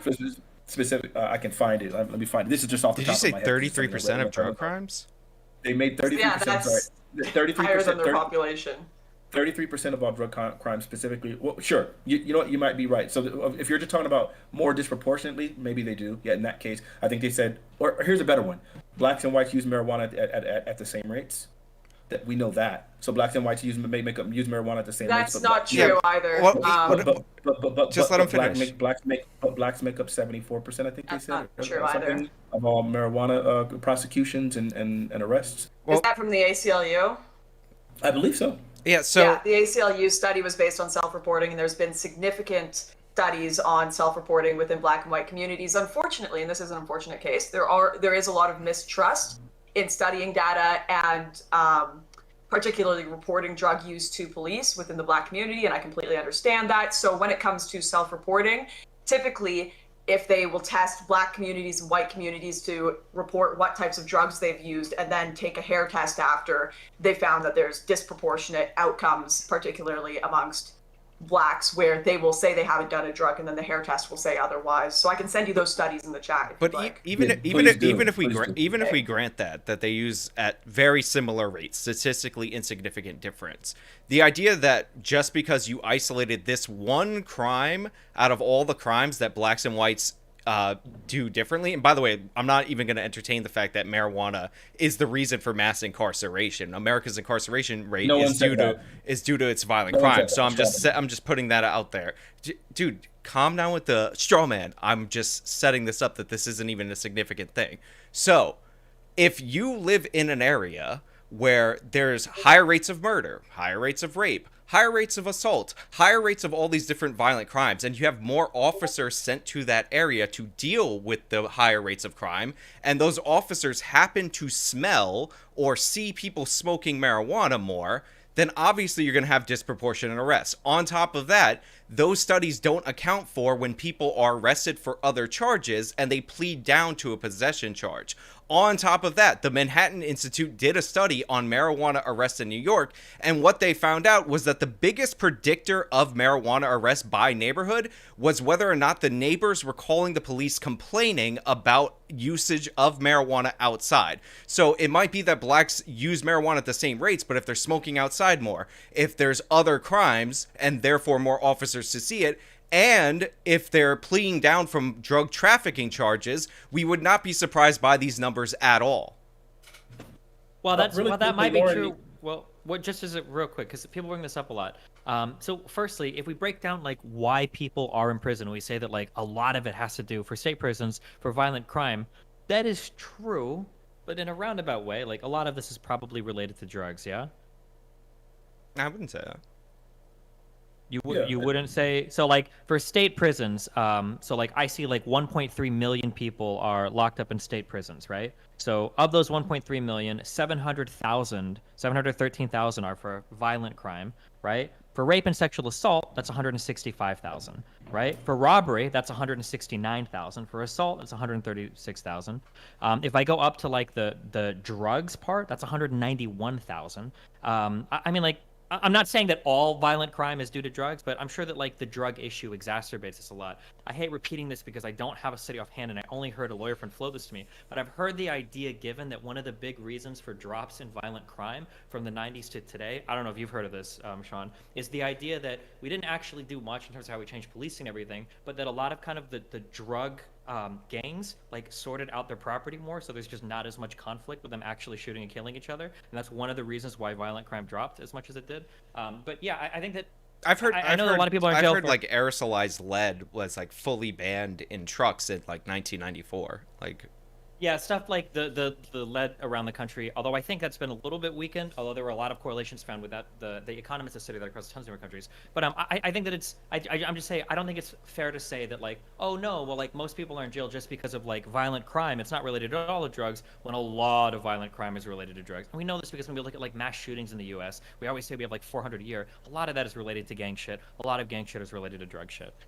I mean, sure. Lauren, You could. Your specific thing didn't really deal with like I don't feel like that was a direct contention to the original statement that I was making. This thing only tested 896 males, and it was specifically 896 males who were arrested, right? Like, and I think that there's a very big difference between testing like arrested people and whether or not they're willing to concede some sort of information, and the type of study on self-reporting in general, where there's like not the same risk or association with if I confess to this, then I will be labeled in a certain way, or maybe they might try to look for evidence for certain Sure. things, and so on and so forth. These two things you can't use this thing. You can't use this random study of arrested people of 900 males to try to. Sure, I've got another study that you can take a look at, and I do want to clarify. You did state marijuana, whereas these studies that I'm putting forward are just about drug use in general. So, for example, I've got one here. So underestimating cocaine use and overestimating marijuana use, even when other factors were controlled for, the self-report and the hair test results for African Americans were more discrepant than for non-African Americans. And this shouldn't surprise anyone, really. Is this for arrested people again? Sorry? Is this for arrested people again? I'll check the study also. Yeah. Because again, if you're gonna just be showing me studies of people who are arrested, I would imagine that most people, and when they're arrested, like for crimes, that they probably don't want to confess to other crimes or the presence of other opiates or other drugs in general. So I would imagine, yes, then you might get. But it still shows that a disparity, because you'd think white people in general wouldn't want to report that either. Sure. Well, I don't know. I think probably like the attitudes for black people towards prison and white people might be very, very different. But and again, I think that's in general. Sure, like, exactly. Hold on, wait. To be ultra clear on this, it might be the case that, so I'm looking at what was linked. So this comparison of self-admitted drug use and urinalysis for opiates, sedatives, and stimulants in a population of 896 males arrested for felonies. I don't think it's fair to say that because there's a difference in groups in how people that are arrested for felonies have self-reported drug use, I don't think it's fair to take that and say that, oh, well, the whole population is probably the same. I think sure, that's fair. I'll quickly check this study if the second study I have is just for felons or not, since that's a fair point.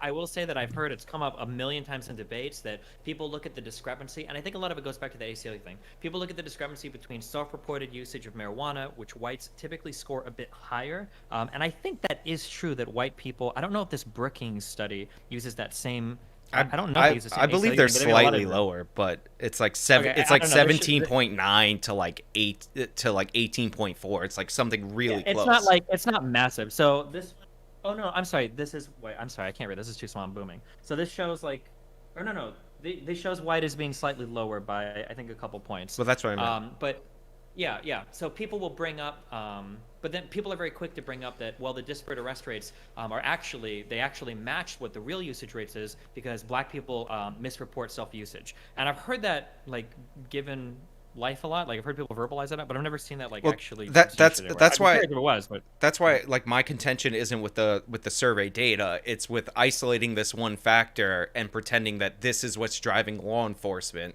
Like therefore, this like one anomaly where blacks and whites behave very similarly should be treated as like the peak evidence instead of all these disparities, which is what the police actually target and go after. And also, Sure, like, and the gang explanation is interesting, but, like, we saw similar crime spikes in the UK and in Europe in the post-World War, or actually in the 60s. So, like, they didn't exactly have the same gang culture. Like, there was crime rises around the country. Oh, I'm sorry, around the world in Western nations. I'm pretty sure in the UK they have like gang shit that goes on. Like even in Sweden, there's like gang. Like I think most countries have gang-related stuff that happens. Maybe not to like the crazy extent that it happens in the US, but there's definitely like gang-related shit that happens. In the UK. Yeah, but that's because of the I actually need to make a exacerbation of correction. poverty on those things. Well, poverty doesn't drive crime. That's nonsense. Black crime was falling from the 1930s to the 1960s when they were way poorer than the post-60s. We saw the Great Recession we saw the Great Recession where crime did not increase despite people predicting that. And what you call it? And then do you have a study that shows? Because look, you can say that black people were poorer like from the 1930s than they were at this other time, and that's not what the argument would be. You need to show me that there wasn't, as from the 1930s to 1960s, a decline in criminality during that specific time that was like somewhat consistent with like the poverty rate. Like in order for you to be able to make these claims, like claiming these two different things, you can't just make a broad statement and say, well, black people were poor during this time, and then but crime was worse in the 90s, right? Because there could be entirely different external factors. Then why are you saying poverty is driving it? Well, because poverty is an obvious link to driving. It's an obvious misdirect. Again, if blacks were poorer in the 50s than they were in the 70s, and their homicide rate in the 50s was going down, and in the 70s it was going up, why would we think poverty is driving it? There's no real correlation between the two. Is it possible that there's a correlation between the two, but there was an external factor in the 70s that contributed to the rise in homicides aside from poverty? Because we're not making the statement that poverty is the only controlling or the only driving factor here. What we're making is that there is a link that these two things you can see with even in white people, when you had more poverty and more poverty-stricken areas, that there's an increase in crime. Now, maybe not relative, I mean, maybe not the exact same as blacks, right? Because there are other external factors. But poverty, the link between poverty and crime has long been established by pretty much everyone. If you're literally trying to deny that basic fact, I just don't know where you're coming from. I mean, crime can drive poverty. Like people don't want to invest in neighborhoods with high crime. So like in that way, sure, like crime is a driver of poverty. But again, like we have never, like there's no data that suggests that that poverty is predictive over time of crime. It's just not the case. Like we've seen people's crime rates fall as their incomes are. We've seen people's crime rates fall as their incomes fall. We've seen people's crime rates go up as their general incomes go up. Like this is undeniable. Can you show me that? This is the crime rate. Check the homicide rates. Check the. I feel like first of all, why don't you? First of all, I sent you what you asked for in the chat. I know that's a rhetorical advantage. The first thing you asked for was about black home ownership during redlining. I sent that in the message. Okay, that's one. And then what about the second thing was that Julian Castro changed the rules around redlining. Like, or around Oh. for housing to look at disparate outcomes, which I was looking Sure, for, but definitely you were link that. asking me questions while I was looking for it. You're right. Destiny did link that second thing. I was incorrect there. I misremembered that. There's only one thing now. I can't remember the other one. But either way, I'm asking you for this. Like, show me a link that shows that poverty is not directly, that there isn't an obvious correlation between. Again, just look at the homicide rates in the 1950s versus the 1970s. Like, track them through. Like, the homicide rates are going down. Are you denying that people were wealthier in the 70s than they were in the 50s? Sure, Sean, let me ask you a question. Wait, hold on, What does can the I- word externality mean to you? Tell me that just really quickly. What does the word externality mean to you? A factor that is not the fault of two people participating in a transaction. Okay, so then if there's an externality, right, like that can be causing or influencing this thing, right? So it's like, hey, here's a rate. We say that this thing and this thing, these things are really correlated. So the more of A, then the more of B you get, right? But now we have this externality, Z, right? If you then say Z, you can't then just go look and say, well, AZ should be, you get what I'm saying? Like, you can't look at like the two. You can't look at just A and B in isolation when now Z is present, because A can interact differently with Z than B can interact. So your with point Z. is, so just simply saying B is higher than A. A is higher than A here. So then there should be no difference when Z is present. So, that's not the way things so your work. point is crime predicts poverty, except when it doesn't. My point is crime predicts poverty. I'm sorry, poverty and there can predicts be, crime. Like, my point is crime drives poverty. I think Hey, that guys. the two are symbiotic, but I'm saying if there are externalities, and if you don't understand that, then that's crazy to me. But if you can show me, you said that there was a direct that this was a direct period, right, from the 1930s to the 1950s. If you can show me that there is not a correlation between a decrease in poverty and a decrease in crime during that time, then I'm willing to concede that maybe I'm just wrong here. But I'm asking for that. If you have anything like that. I mean, right here you can look at okay, the homicide rates for the last 100 okay, years. real I just threw that in the chat. I'm gonna jump. Okay, so number one, Sean, you can't just link a broad trend and say that this establishes a fact. Okay, so I will say that firstly. Secondly, I don't think that poverty is tied to crime. I think that poverty tends to be tied to certain failing institutions, and the failure of those institutions is usually what predicts crime. But you can have things, for instance, like we can have like very poor rural communities, but like most people are working jobs, most people, go to church, or they have a sense of community. Like there is a local school. They're not all out there like killing each other. I think the problem that you get is when you have high poverty areas that are having a failure in their institutions. So the three big ones that I'll point out is like the institution of family. So not having like two parents in the household that can oversee and take care of their children. I'll say the institution of your job markets. Are there actually things for people to do, even if they're shitty, poor jobs? Is there at least some type of job for them to work? And then the institution of your schools. Now, people meme about this. I don't know why, but having shit like after-school programs and having stuff for kids to do, even if I think conservatives made fun of it, like, oh, they don't have enough basketball courts. Even something as dumb as like a park or a basketball court can be really, really, really important to occupy kids' times. I don't think that poverty drives crime, or at least when I've looked at shit before, I've never seen that. But I think that that poverty can tend to cause a collapse in certain institutions, and those institutions can be highly predictive of things that will drive crime. So, like, as an example of this, I'm just throwing this in chat. Also, if you guys put the arrows, the greater than, less than signs around your links, it won't, like, show the huge pictures or whatever. This is, like, a National Institute of Justice brief that showed, like, oh, these are things that work when it comes to preventing crime, and these are things that don't work. Last night, it's been a while since I looked at this, but I don't think anywhere in here it was like, get rid of poverty. I think it generally had to do with, like, supporting after-school programs, having like job training for ex-offenders, so people coming out of prison, and things that encourage like not truancy, but the opposite of truancy, like getting kids to go to school and stuff like that. I think that was most of like the statistically effective research that was done in terms of how to prevent crime in areas. All right. Sorry, actually, I wanted to kind of agree with that in a sense that one of the, like, being in a poor neighborhood does not necessarily mean you're going to be a criminal. You look worldwide. Usually a large part of it is actually comparison.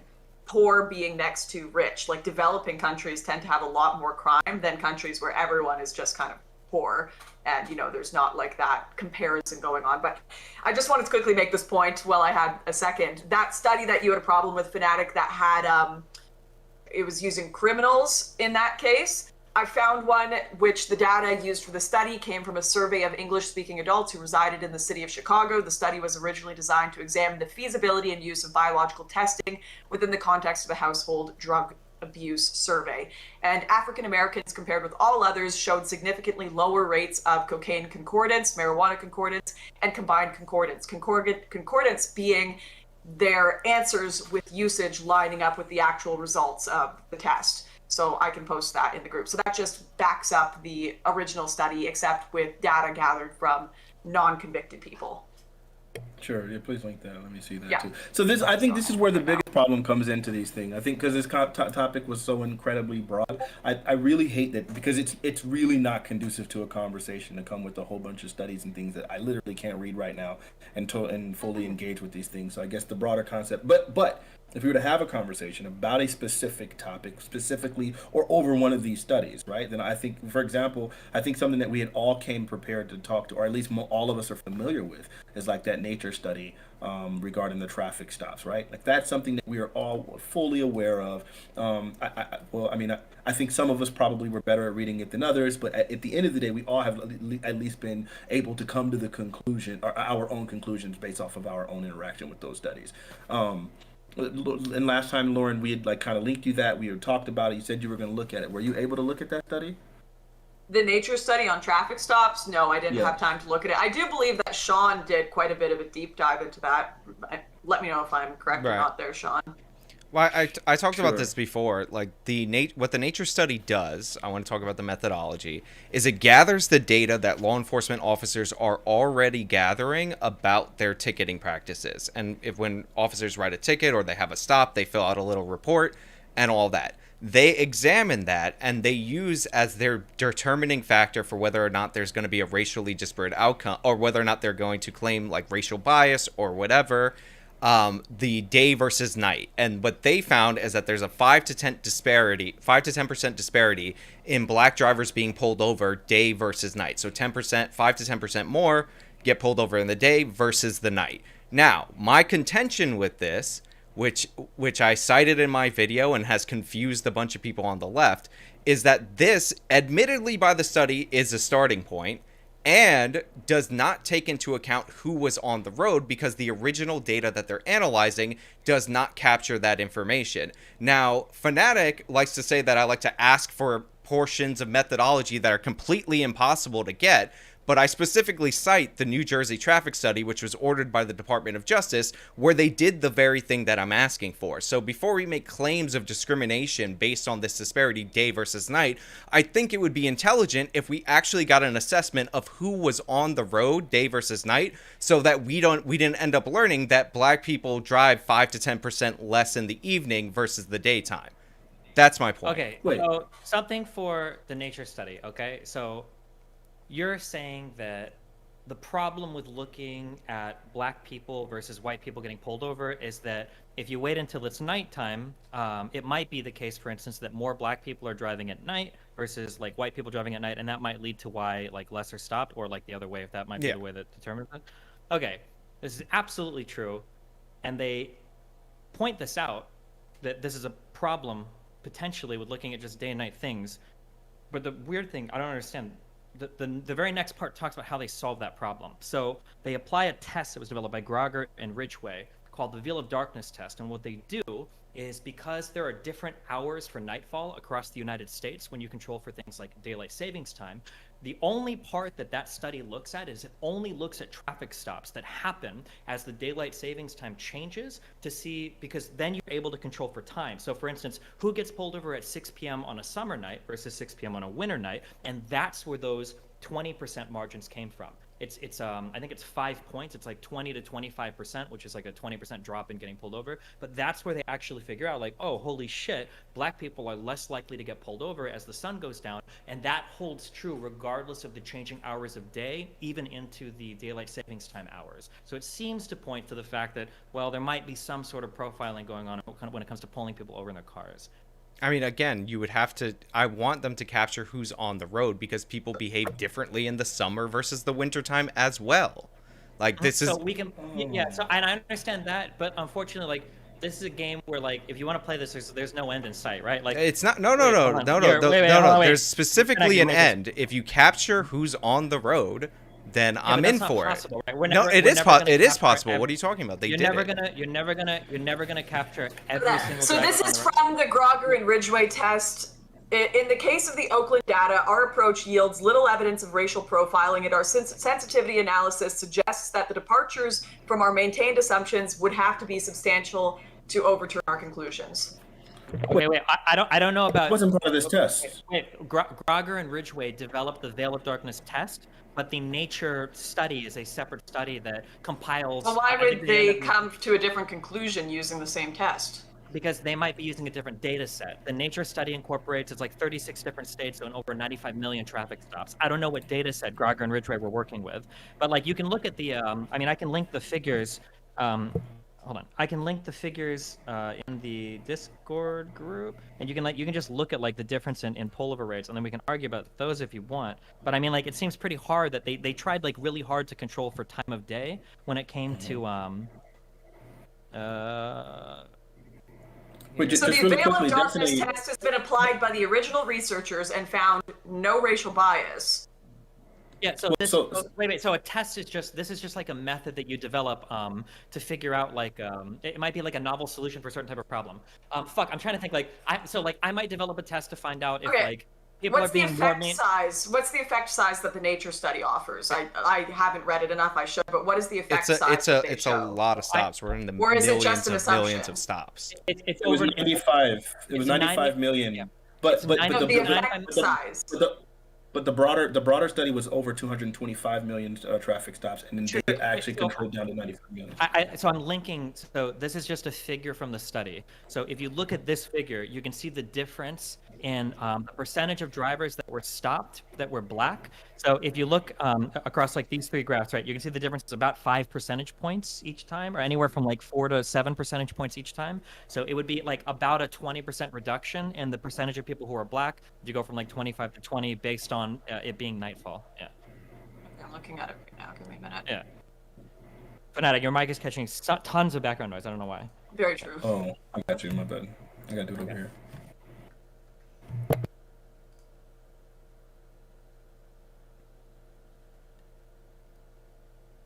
Are these numbers in are they in the millions, even if they're not saying million right here? Like this 112,938? No. So the reason why you don't find as many here is because when they were applying this Veil of Darkness test, like you said, there might be different driving behaviors at different times of day. So they tried to narrow down. They have to narrow down the data set. And they tried to specifically find stops that apply to this hour gap where they could figure out like, okay, well, this is when it would normally be sun up. This is when it would normally be sun down. And then they excluded this middle part where it's like kind of like duskish, like you don't really know if the sun is completely up or down. And they're looking at like, I think it's a 30-minute window before and after. But obviously, like not every traffic stop will occur. Like if a traffic stop occurred at noon, that's not going to tell you anything versus when you're using the Veil of Darkness test. And furthermore, I like want Sean, to, you were reading this study, and you had said like that you like read through the methodology because I remember you had screenshot a specific portion of the methodology, and then the very next sentences are where they go into these specific parts about specifically controlling for daylight time versus Hey, guys. daylight saving times. And then they also pointed out that in different regions that the time would be different, like obviously the time for dusk. So they literally controlled for when dusk would be in each individual state in order to make sure that they got an accurate, specific timeline. So that's how they controlled for it. We've got a problem here. Because, well, this study, that seems to be one of the few things that this study controlled for, but I don't think it actually controlled for traffic violations. Well, that's Correct me if I'm something wrong. that's something that they acknowledge So, that they don't know in yes. the thing. Well, to be Okay, clear, so it sounds like they're hold on, no, no, assuming no, no. racism. No. Stop. Wait. Hold on. Oh my Okay, God. correct me if I'm wrong. They don't account for the traffic violation. So this is the part that Sean quoted on Twitter that was correct. However, the only time they can, quote unquote, concede that's when they're talking about the overall stop rates. When they talk about the overall stop rates, in that paragraph they said that these numbers are a starting point for understanding racial disparities in traffic stops, but they do not per se provide strong evidence of racially disparate treatment. That is true, but when they say a starting point, they don't mean that this study is the starting point. That's just the starting point of the study. Because in the next few paragraphs, paragraphs. One, they talk about the veil of darkness test that they apply. But then if you want to go into the next few paragraphs, if you want to get into some fucking calculus, there's a whole bunch of other like statistical methods that they apply as well to try to eliminate like the potentiality for differences and why the data might look the way that it does. Right. Now, again, as I said earlier to Sean, you're never going to get like a 100% like this is every single driver that was driving, this was every single thing that they were doing. I'm literally playing City Skyline, but like the veil of darkness test, it looks no. You get an accounting of who's on the road, like they did. Like again, I'm asking them to use 1998 style technology, like they did in New Jersey, in order to get this. Like you can capture who's on the road and objectively determine who's creating violations in order to get an idea of what's actually going on. Also, and I didn't bring this up before, but there are certain other violations and that have nothing to do with race that you might not be able to see in the evening versus in the daytime, like expired registration tags and all of that. We know that black people are disproportionately poor, so they might be more likely to have expired I don't know why the words can't come out of my face. Expired registration and things like that. So we don't, like I said, like we need more information, and it's not crazy to ask for a follow-up, especially when people are asserting that this is by far and away the proof, because everybody acts the same as they do in summer versus winter. Checkmate, everyone. Like you can do this, but the problem is, again, firstly, every single thing you just said has also been mentioned as a potential limitation of the study, right? Results could be skewed if race-specific driving behavior is related more to lighting than time of day. Maybe black people just like to drive more when it's daylight out. That could be the case. Conversely, artificial lighting, for example, from street lamps, can weaken the relationship between sunlight and visibility, right? Maybe it's the case that your study shows a whole bunch of racism, but when you go and look at the streets, well, hold on, there's street lights everywhere. Like maybe that's actually not the reason, right? You can see into the thing regardless. But however, at this point, you have to say, okay, well, the evidence looks bad for my side. We need to do further digging, because right now it kind of looks like there's a little bit of. Do you think that? Wait. Do you think there's more? Wait, I gotta ask you that. Wait. Do you think there's more shootings? Do you think there's more shootings in the summer versus the winter on average? I don't care. What I have to ask you is, has there ever been any type of like traffic analysis study that has ever reached your bar of expectations? I just said the New Jersey traffic study. I cited a specific example of them capturing the drivers on the road. They did it in two ways. One was a survey through self-reporting. One was a survey where they used high-resolution cameras to capture the images to see if their self-reporting was accurate. Like was this on every single street? No. This was enforced by the Department of Justice via consent decree against a New Jersey Highway Patrol who they believed were discriminating against people. Okay. So could I not if I was misconstruing things, Destiny? That's not accurate. Yes, it is. You're denying the Department of Justice report exists from 1998? Hold on. If I wanted to go to the next level of conservative, though, couldn't I just argue, let's say that study happens and it finds like some racial gap, or it doesn't, and I want to play the other end. Couldn't I say, well, actually, black people are more likely to not drive on the freeway? Couldn't I just No, you could not, because you're examining who's on the road, not just who's pulled over, and then their violations. So you literally could not say they're less likely to do this on the highway, because you're counting the disparity in behavior versus population. Okay, how do you know that black people use the turnpike? How do you know that black people use the turnpike? Because you're taking photos of them. You're taking photos of them. That's why. Right. You're taking photos of them, and then you're asking them at toll booths to fill out and say if they're black. So you don't have to guess whether or not they're taking it or not, because you're actually capturing the data, which is the whole point of what I'm saying. So your dunk right now is not working because you're not listening. Well, the problem with your methodology, first off, is because this was literally going to be based off of people trying to eyeball the race of the individual. That's why they asked him in the survey. That's why they asked him in the survey for self-reporting at the toll booth. They did two versions of the study. Wait.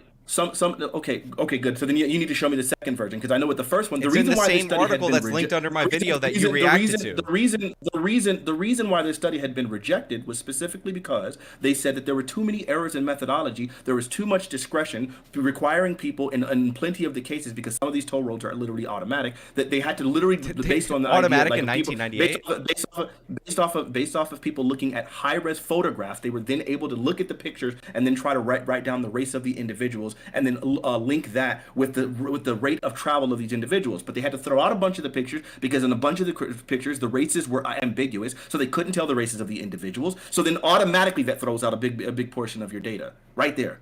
The methodology was crap. That's why this wasn't something that was wholesale accepted. They did it in two different ways. The first way was they had people fill out surveys at toll booths, and they would identify their own race. Then they had two different coders review these high-resolution images. And obviously, if you have a bad image that you can't categorize, you don't categorize them. No methodology is 100% perfect. You're pretending that's what I'm saying when it's not what I'm saying. So these two coders determined this. By the way, the self-reporting data match what the coders determined more or less. And what they found in this survey, which was just about speeding, by the way, you're fighting something specifically about speeding because you don't want to admit that you're wrong, was that the biggest predictor of speeding behavior was none of the models that they used with the census data, none of the projections of who they thought would be on the road, but it was in fact the police writing tickets. Like that's what indicated who was actually speeding, because black people sped more. It didn't apply to people in urban areas, though. Didn't your study also say that they did didn't this study also say that as another portion that they found no difference in urban areas? No. They monitored multiple zones, right? So they had the 65 mile per hour zone. This is where the disparities among blacks and whites were the absolute greatest. In the 55 mile per hour zone that they were also monitoring, there was not much of a significant disparity at all. So in certain zones, behavior was different. Sure. Which makes sense. Right. If you've ever driven anywhere, there's moments where you kind of speed a little more, so then at that and point, you speed a little less. You can't just say you have a smoking gun because you looked at a specific segment where you happen to I'm not saying I have factors, no. But that factor wasn't present in the urban communities. And then on top of first of all, this thing is instead of it being something that's based completely off of like police is recording data or something like that, it's going to be instead now by people trying to eyeball photographs. It's not while at the same time you're literally trying to throw out entire pieces of data where they have literally the largest study ever done of its kind based off of the officers' own reporting of their own stops. But somehow now you're unwilling to accept the conclusion, but you're willing to look at something like the turnpike thing. It's crazy. It's not urban at 55 miles per hour. It's another section of the turnpike. Like, come on. Anyway, but yeah, again, I'm not extrapolating. What I'm saying is that the methodology that I'm proposing, where you capture the data of the drivers on the road, not just the violators, is possible. You're acting like it's a slam dunk in this case. They happen to find in the 65 mile per hour zones that blacks speed way more, but that's neither here nor there. My point is, you can capture the drivers. The data from the nature study was never collected for this purpose. It was analyzed later. It's interesting. I think it warrants more study, but you're against it because you're already drawing conclusions from it right now. Wait, to be clear, last thing, please. The only reason why I'm already so skeptical of this thing is because first off, when the study was released, it already said federal officials had questioned its method and asked that it not be withheld. Then he said, we continue to believe that the survey results have not been shown to be valid or reliable. This is coming from Mark A. Posner, a Justice Department attorney. So yeah, like the idea, like it's crazy to me that all these other studies you're completely willing to reject those conclusions, but in this study, in which we have like the actual federal officials claiming literally that the study is complete poop, you're willing to accept this one. That's crazy. That's the last thing, Destiny. So they forced a consent decree on this New Jersey department. By law, this department had to release this because they have to report data. Then all of a sudden, when it actually showed differences in behavior, this is already after they enforced a consent decree on this department. They called it controversial because it showed differences in behavior. And I talked about this in my video at the time. It just goes to show you how little has changed because people are still uncomfortable about disparities in behavior producing the disparity in outcome.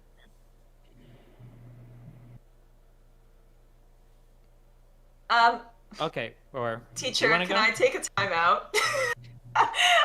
No, okay. One point I want to make, though, is that traffic stop study, no one has still given an effect size, and that's because there isn't an effect size, and percentages are not enough. This is something we discussed last time.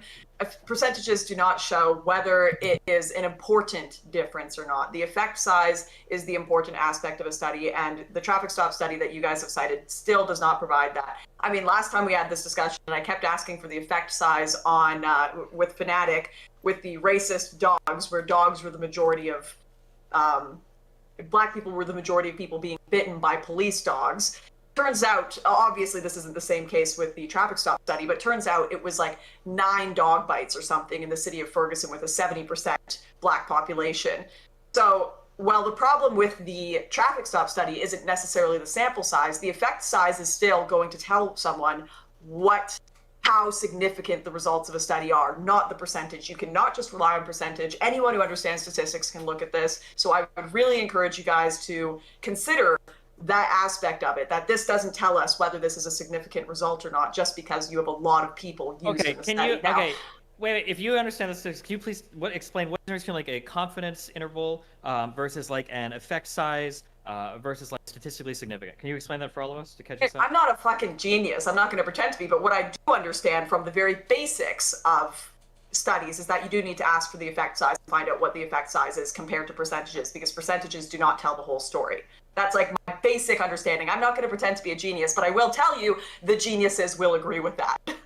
Okay, so the people that published this study and numerous others, I don't always see effect size as something that's like specifically mentioned. Now I do see words like, or terms like statistically significant, and then with a given confidence interval of 90 to 95%. I don't. So you're saying if it doesn't have effect size written, everything is just thrown out. That this is. Well, no, you can't simply go off of percentages. Can you explain why? Oh, so because it doesn't. I was going to say the example she gave was it was another debate where somebody brought up in the Department of Justice report on Ferguson, 100% of the suspects bitten by dogs where races were recorded were Black suspects, right? And this was over a 3-year period, which sounds really dramatic. And then you find out it's 14 people. Like the Ferguson Police Department didn't have that many dog bites. Yeah, like that's why she's saying percentages could be deceptive. Sure, and I agree with that. But unfortunately, the numbers that are being used in this kind of prohibit that from happening unless you think something tricky is going on. To back up what you're saying, even in that special report for the police use of non-fatal force, on some of the percentages, like there was a really huge discrepancy between Hispanics and one or another. I think they even notate that while this might look scary, there are only like 13 people that are involved in this particular thing. The effect size is very, very, very small, so it's hard to extrapolate from that. This does happen for sure, but I don't think it's happening here, and I don't see any reason to believe that it's happening here. That's because Hispanics didn't do nothing. Right, Destiny? My Cuban brother? And I thought so I'm reading, I don't know enough about effect size, but it seems like there are specific types of studies that would specifically call for effect size, but not all studies would have it, and that you would need 2 specific variables. It's quantifying to what degree 2 groups are being treated differently. So we have to actually quantify to what degree the white people being pulled over and the Black people being pulled over are being treated differently, and how large the difference is, and whether it's statistically significant enough to apply to the entire population, as this is literally systemic racism against Blacks being pulled over at traffic stops. So instead to of be just clear, we're seeing a slight variation in some cases. You're never going to find or I've never seen a study on this that's like, this is evidence of systemic oppression. Fanatiq, please, your mic. I love you. Oh, my bad. Okay, you're never going to see a study that will say this is systemic oppression. I've never seen a study that says that. All of the things that you talk about in terms of like, oh, it would be nice to take pictures of people, for instance, is absolutely true. There's a whole part of this study underneath the end where it talks about like, it's not methods, but it's like suggestions for data collection in the future. Because even just police officers writing shit down can be a shitty way to get data sometimes. They talk about when they go through, I think Fanatiq said they had over, I don't know if it was over 200 million initially, different stops, but I know it was over 100 million initially. They cut it down to 95. They have to throw out a ton of shit because officers write down crazy shit, like half Asian, half baby, or stupid shit that doesn't even make sense on the fucking, on the actual like write-up. That is true, okay? There are limitations to the data. The reason why we work with a data set like this is because there's no other way to gain access to this much data. Now, you talked about in New Jersey, in one turnpike, they put a camera and they measured shit. And sure, they did, and it looks like they did. My guess is that doing something like that is expensive. If we could do something like that all over the United States, that would be cool. That would be awesome. I don't think any researcher would disagree with you there, because having like that type of fine-tooth data you can go through with a comb is really, really, really awesome. But it doesn't, so we work with the tools that we have. If this happens literally in medicine, this happens in criminology, and it would seem to be the case that in this particular study, when you look at the changing of daytime, now maybe there are different, as Sean said, maybe it's that Black people tend to drive with their taillights out more, and that's why you catch them more at night. Maybe that is the case, but it bears further investigation, and right now I think an objective person is really going to be like, yeah, it looks like there might be something a little bit strange going on there. You don't think an objective person would say, hey, black drivers tend to commit more traffic violations, and this tends to be the thing that closes all the other gaps in arrest and criminality, so that's probably the reason here instead of racism, all these cops are racist? Because I gotta say, I think it's probably a more bizarre jump to say that all these cops are just racist than to say, hey, black people commit more traffic violations. I can assert with 100% confidence that any objective person you brought in wouldn't instantly assume, oh, all them black people, they're driving like criminals. Absolutely Well, no, not. I think you that's- look at this something is- like this. I highly encourage, if you guys are bored after this, and you can go through and do a whole video debunking all of it. That's not an assumption. Look through the methodology of how they apply this veil of darkness, and then you can go through the Yeah. statistical analysis They- they do afterwards. original- They Well, compared players they said compared it's they racist. compared summer versus winter. And look, I'm not saying anything. I'm not a doctor. I'm not a scientist. I never played a scientist on TV. But black people don't like the cold. Look at the NHL. They're not there. Facts. Yo, you're right, Sean. I don't know if you're miming. I hope to God you're miming, but you're right. I think that's it. So if you really look at like summer versus winter, and depending on the difference in time, you're right. That like kind of throws this whole veil of darkness thing completely out the way. You got it, man. Good job. I didn't think about that, but yeah, you're right. Because I don't like the cold. I hate it. So yeah, that's a good point. That's just science. There's no follow-up point to that. Jesse Lee Peterson told me that black people hate the cold. He did say that to me. Yeah, it's accurate. He's right about that, and he's right about a lot of things. But who knows? Point I'm making, I don't know whether Sean was memeing there or not, but the point I'm making is exactly the point I made at the beginning, which was racism of the gaps. In a lot of these cases, there are 1,000 other potential explanations that could go in that space. We still need to have that discussion. I could be completely wrong. Like I'll throw that out there. It could totally be the case that these officers are literally just like, black person, I'm pulling him over, don't like him. And, you know, less likely. Wait, to see I gotta black stop. person. Hold on. I gotta stop. Wait a minute. I gotta stop you right now. Okay, because you Yeah, characterize go it ahead. so juvenilely every single time. You keep saying like, all these cops are racist. They just want to black people. That's not what it means to be racist. This is like a child's understanding of what it means to be racist. It might be the case that like you see a black person, you're like, I don't know about him. And you see a white person, like, oh, he's probably up to like doing good things. He's probably chill. You could literally have like some implicit bias that works on that level. It doesn't mean, okay, but every time you characterize it, you're like, oh, those evil racist cops. Nobody in here, well, I don't know if Fanatiq believes this. I don't believe that there are like all these horrible racist cops that are like driving over to pull over black people. It might just be the case you see somebody like, black person, expensive car. I don't know, man. So Destiny, I'm willing to accept you believe that, but do you really think the people that, so I'm willing to accept absolutely that you believe that. But like when I see people talk about this issue, it is in a public sense, absolutely characterized as evil cops that just hate black people. Pigs in a blanket, frying like bacon. I These don't people are want to racist. I'm not We were talking. No. I don't care about what you've seen like the craziest person on Twitter. I'm not here to stand for those people, okay? I fight against those people. So if you want to have like, you could do a whole video on all the crazy shit that people say on Twitter. That's not going to make anything you're saying less ridiculous. Destiny, I wasn't pretending to be you when I said that. I was saying I could definitely fill that gap if I wanted to with cops are just racist. I was saying that. I wasn't saying that's you saying that. Okay, I was using that as an example. But what you're doing, and responding with such defensiveness, like I don't get that. I wasn't asserting that you're saying that. I can explain why. The problem is because every time you consistently do this, again, I haven't said anything. Every time these arguments, you present the other side, it's like, well, it could be this multifaceted problem where people are driving their taillights out. Maybe there's a difference in behavior. Or I could believe your side that every cop is a racist fucking dipshit, huh? Like, yeah, if you make our side sound that way, of course it sounds like ridiculous, right? So, but I can do this. I can do the exact same for you, and I can say like, you know, it might be that cops have like an implicit bias when they pull over people, or maybe every black person just knocks their taillight out and drives around with no fucking brake lights in the night, right? Like, I can make your side sound just ridiculous. I'm just saying that when you talk about my side, stop characterizing it as the insane lefty Twitter sphere that I know that we both deal with because I'm definitely familiar with this one. Don't characterize it that way. I'm not saying that all cops are driving as evil racist monsters. I'm just saying that like when cops drive around, like sometimes you might be making these implicit bias decisions, which is why when it's a little darker outside, you can't tell the difference between the race versus the car, as this study definitely suggests with over 95 million traffic stops while controlling for time of day because of the veil of darkness test. Maybe it is the case that they make these implicitly different decisions. I'm not saying they're all fucking racist, horrible people. That's it. Okay, fair. You know what? Actually, I'll take that as fair enough. Like, if your position is that it's not intentional racism and it's potentially just subconscious, they're pulling them over because perhaps as a police officer, they approached situations more where when they pulled people over, they found more drugs or they found more criminality in some cases when they pulled over black people. So they made the assumption this person is more likely to be committing a crime than a white person, perhaps that is at play. I'm willing to concede that. Okay, Right? Okay, Is that's that, not is concede. that a real fair quick, characterization? what the second part of the study, which we're not going to get to, but it's interesting you bring that up because the second part of the study has to do with hit rates when it comes to pulling people over. And guess what? The hit rates on Black and Hispanic people are always like way fucking lower than white people, which is the contraindication of what you just said. Maybe they pull over Black people more often because they're more likely to get drugs. That's not the case. It's actually more likely the case when they pull over Black or Hispanic people, they're less likely to get drugs, but they still pull them over. But that's a whole second part of the study that I don't think we're going to have time to get to today. We don't have to get to it today because I actually mentioned that to her the last time in our conversation, and I specifically mentioned the hit rate, which you asked me for, and then I told you specifically that African Americans were less likely to be found with contraband, yet they still constituted so many more of these search. I was more so implying criminality in general. As we do know, African Americans tend to commit more crime than their population size. So now you're justifying.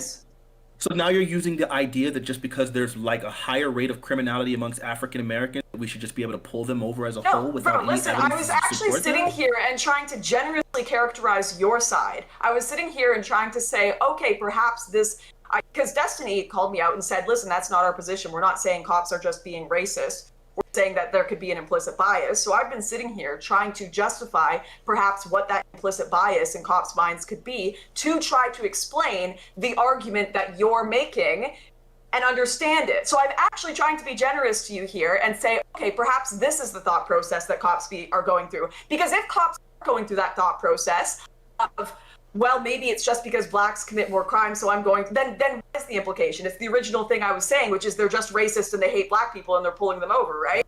No, so like, if there aren't, so otherwise, what are the reasons cops are thinking this? Are we saying there's an implicit bias because they arrest more people in general, or just an implicit bias because they just don't like Black people, which is what I was about them not liking Black people. There's been so many different things that show like why there's implicit bias, and I can totally understand. Just me being generous myself, I'm gonna do your type of generosity. I could totally understand if I was a cop and I was constantly assigned to work dealing with really bad actors in specifically Black neighborhoods, that it would eventually start skewing my point of view specifically about those people, such that I would start developing maybe some sort of unconscious bias. Where it's not like I think all of these people are evil or whatever, because I probably dealt with some good people, but I just already have, because whenever I'm looking for crime, I'm happening to do it in these neighborhoods, then it would cause me to probably start feeling a little bit more biased against these people, and then that might result in things that, especially when you start talking about discretionary things like traffic stops, you'll find those results, and then it's exacerbated by the idea.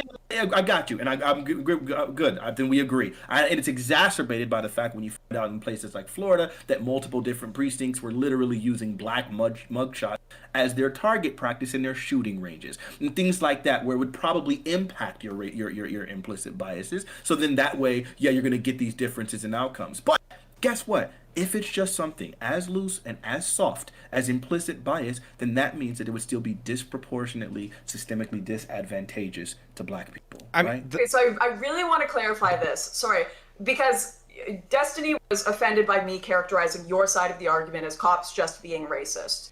And I'll accept that if that's true, that you guys don't believe that. That's fine. But I just want to clarify. So that's not what you guys think. You don't think cops are just being racist. I can't speak for Fanatiq, okay? I will say on my end, and I believe what most reasonable people say, and I hope Fanatiq will agree with me, I do not believe the vast majority of cops in the United States are fucking card-carrying neo-Nazi or KKK members, okay? That being said, when you are a police officer, we might have said this before, and I'm going to say this again, and this is just fucking talk to cops or whatever, a lot of what goes into policing has to do with making judgment calls on the fly. It is a very, like, you do it when you're working, when you're doing like a beat, when you're doing patrol, like a lot of what you do is like a totally feelings-based thing. You're not walking around with a fucking clipboard and a scientist in your backseat and a sociologist to make sure that you're being fair. A lot of it is you just kind of do what you feel. And it is totally possible that while you deal with people, you do develop these sorts of biases. And I don't necessarily fault cops for it. Like, you're a horrible fucking person because when you see a Black person in a hoodie, you assume they're more likely to have a gun than when you see like a white pimply kid with fucking glasses on, even if it might be like a little bit of a bias thing. I don't necessarily fault cops for it. It's just something like, if it happens, it's good to be aware of it. And if it's happening in bad ways, like for if you're an innocent black dude, you're driving a nice car, and you tend to get pulled over more than you otherwise should, then this is something we should look at, and something we should maybe change. That's all I'm saying. Not the cops are racist more from us. They're asserting disagreeing. They're asserting that the bias Okay, so go ahead, Sean. They're asserting that the bias is represented when the cop pulls somebody over and they ask them to search the vehicle, because most of these searches are consent searches. So like they would ask for based on a lower standard of suspicion for a white person. Like hence there's more searches. Hence those searches yield less results. Right? And anytime you search any group like in higher numbers, like you're gonna get lower yield results. Like that does happen. Because like especially when a bunch of them are, but the question would be like especially if it's proportional, it should be like the case that like if every like 1 out of 10 people that you like pull over, you do that roughly, and even if there's different percentages in that group, unless there's some statistical like artifact that I'm missing, it should still roughly be the same hit rates unless you're applying a different threshold to different groups of people. Well, there's other things that I've talked about that go into it, but like I don't want to argue about traffic studies for the rest of the day. Like I would be interested in who's consenting to the searches, because a lot of people are like, I don't have anything, like search my vehicle, like kind of thing. And they get searched and all that because they don't want to go through the hassle. And that could be due to the fact that they have like a negative view of the police and that they don't want to seem more guilty and they think that will get them in more trouble. So there actually could be reasons for even that. But like, yeah, like if anytime you're searching a group disproportionately more, you're going to get a lower hit rate. And like, that's really annoying. I talked about this specifically. No. Hold on, wait. To be real clear, that's not true at all. If you have a group where there's 90%. I'm sorry, raw numbers and more. The more searches you're conducting, statistically, you'll get a lower hit rate. No one ever talk about raw numbers. We would always talk about proportions. Always. No one's ever going to be talking about raw numbers here. When we talk about hit rate, rate is a word like based on ratio. It's going to be based on proportions. You misunderstand. No raw numbers. All right, I'll give you an example. In stop and frisk, when there was like 90,000 stops under like the last year of Giuliani, the hit rate for contraband was higher, right? The proportions were all the same. Under Bloomberg, when there was 800 or 640,000 stops, right? The hit rates were lower, even though the proportions were all the same. So I'm like, anytime you increase the raw numbers, typically that's due to a lowering of the standards. You're going to get a lower hit rate. Like, it depends on how you're defining hit rate here. Well, the problem is that if you're getting a different hit rate for different subgroups, then unless you have another explanation, it seems as though a different threshold is being provided for doing a search. That's the problem. Yeah, I understand that. I'm literally stating like what you guys are saying because it wasn't clear. Well, yeah, but then the way that we tell that is the argument is that like it seems like there's like the threshold is being lowered due to race. What the argument would be from the from somebody like. Sorry, keep going. Yeah, go. There actually sounds like there's a lot of agreeing going on here that's being made to sound like disagreeing. Like I don't disagree with the fact that there may be factors possibly that cause cops to pull over black people or Hispanic people more than white people, whether that be because of their on the ground policing in which they've had bad interactions or something. But the overall argument here was about systemic racism. And does a factor of I've had more interactions with one group negatively and therefore I'm going to pull over them, does that pass the threshold of racism? Yeah, like going back, so this is why I hate this term, and this is why I don't like anybody using it. I think we should all just move past it. The correct definition of, I will fight to that on this. Who is it? Now it's Sean. Why? Why is your mic doing this? I don't know. Okay. Systemic racism is supposed to mean that there is a system that perpetuates racism that doesn't require any individual racist actors. That's supposed to be, that's the difference between, if it wasn't that, then it would just be called racism. So the idea behind systemic racism might be that you have a whole system full of people, and they can be the most tree-hugging, left-leaning, loving, non-racist people in the world, but somehow, because of how that system was implemented at some point in time, because of the outcomes that it's creating, and then it's perpetuating, and then it's exacerbating, the system itself can be systemically racist without requiring individual actors to be racist. When I attack like the criminal justice system or the police departments, it's usually from that angle of systemic racism. It's not, I don't think that there are that many cops in this country, or there are, by raw number there might be, but as a percentage, I don't think most cops in this country are horrible fucking racist people. I don't believe that. But there still might be a lot that participate in systems that can kind of exacerbate racial outcomes, like unwittingly or unknowingly or unconsciously. Like they don't want to be doing it. It's just kind of like what happened. What I would define, I was going to say, what I would define as a problem to make a distinction is a unearned racially disparate outcome. Like, so something that is not the result of behavior. Like, that's what would be a problem for me. Like, the non-problems are the things that are the consequences of the actions people take. Also in that are the disadvantages of a cosmic injustice. Like, yeah, we all don't get to choose like how we start out, but the idea that we would harm people in the present to make up for sins in the past doesn't make any sense. So again, like, but no one's advocating for that though. The idea whenever we're talking about systemic racism, and first off, yeah, most of the time, even when you want to get into conversations like reparations, which we're not going to have right now, but even in those cases, it's not necessarily about like just because of things in the past. It would be because of present harms that are related to things in the past that we would be trying to address there. And then furthermore, whenever we're talking about systemic racism, yes, it doesn't necessarily need racist actors in order to perpetuate itself, but that lack of necessity does not imply that there are no racist actors also perpetuating the thing. Okay. But typically, go ahead. I'm gonna lose it. Sorry, I'm gonna lose it because this is what I keep hearing from you guys. We're talking about racism, like the word racism, and you keep going around and being like, yeah, systemic racism apparently isn't actually racism. And I agree with Destiny where he's like, I don't like this word.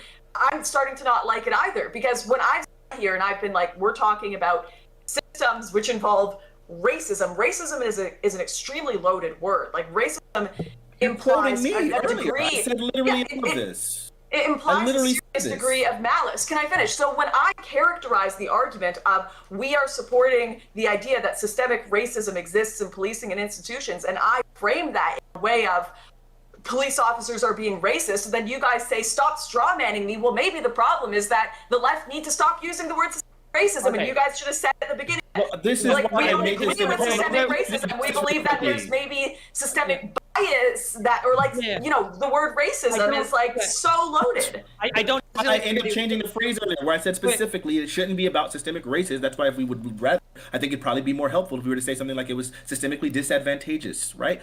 Like we can say something like that. So do you guys reject the idea of systemic racism?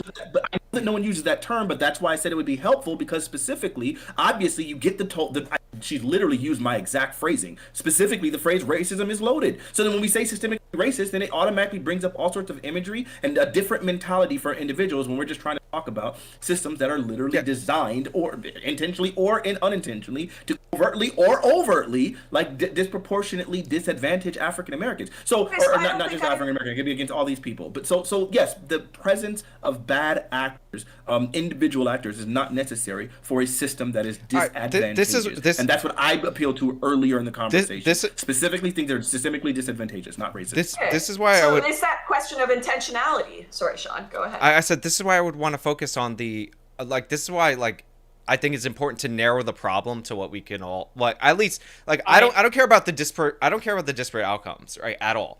Unless it's an unearned disparate outcome. And if we were talking about that, we would probably be all in agreement. But the problem is people want to say, oh, Asians study harder for the SATs. They do better than black kids. That's a disparate outcome. The SAT is racist or systemically racist, even though they may not be a person making the test today that decides that. And it's like, no, Asian kids spend 4 times as long as black kids on their homework.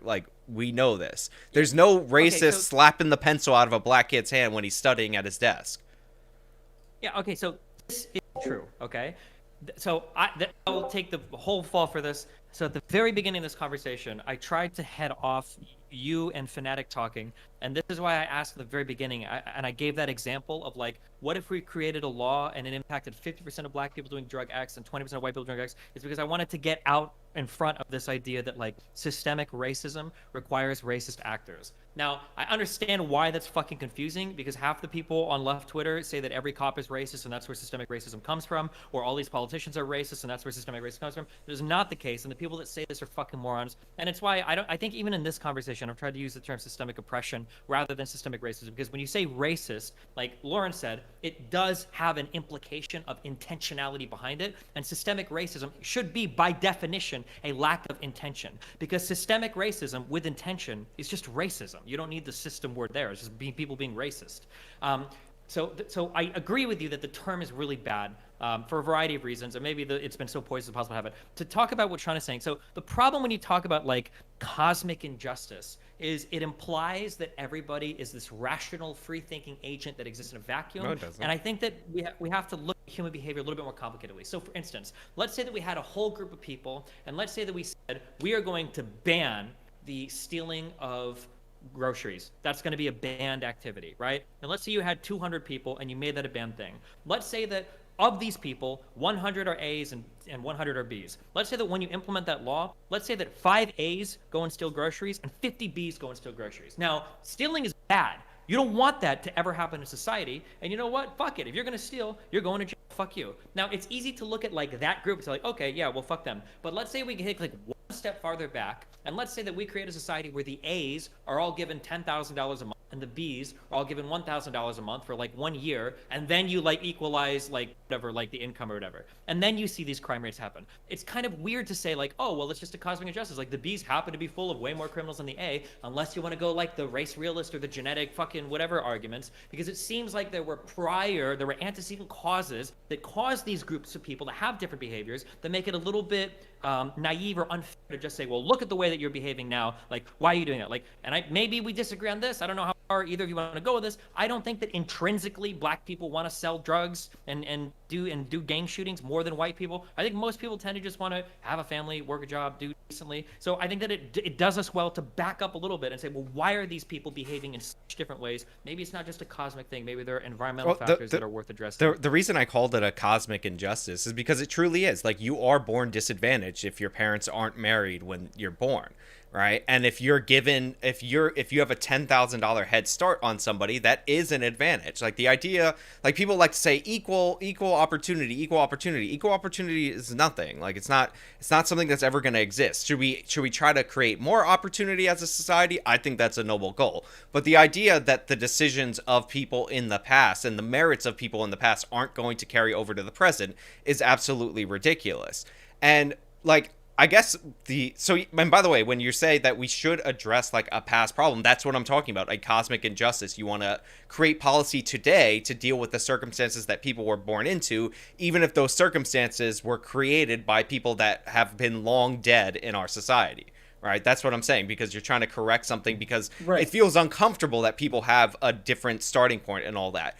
But like, for sure, but I would just say really quickly that the thing is, when we're talking about equal opportunity, we're not talking about necessarily like every single factor from individual choices are going to be accounted for. It's really more about systemically equal opportunities. It's not about trying to make it so that no individual will be able to fail or no individual will have a disadvantage, because this is a country of freedom. So the idea is always going to be allowing people to make their own individual decisions. But if we recognize that there is not an equality of opportunity that stems directly from previous like systems that were created or drafted specifically with different racial intent, then the idea that now that there would be some sort of difference in opportunity as a result of a previous law enacted by our federal government, then there should be something to undo that necessarily. And we want to try to achieve equality of opportunity there. And then also, when we're talking about like the differences in people's choices, even if you want to look at the difference in people's culture, a lot of time people's cultures are going to be directly influenced or impacted by their environment. So then if we created an environment by system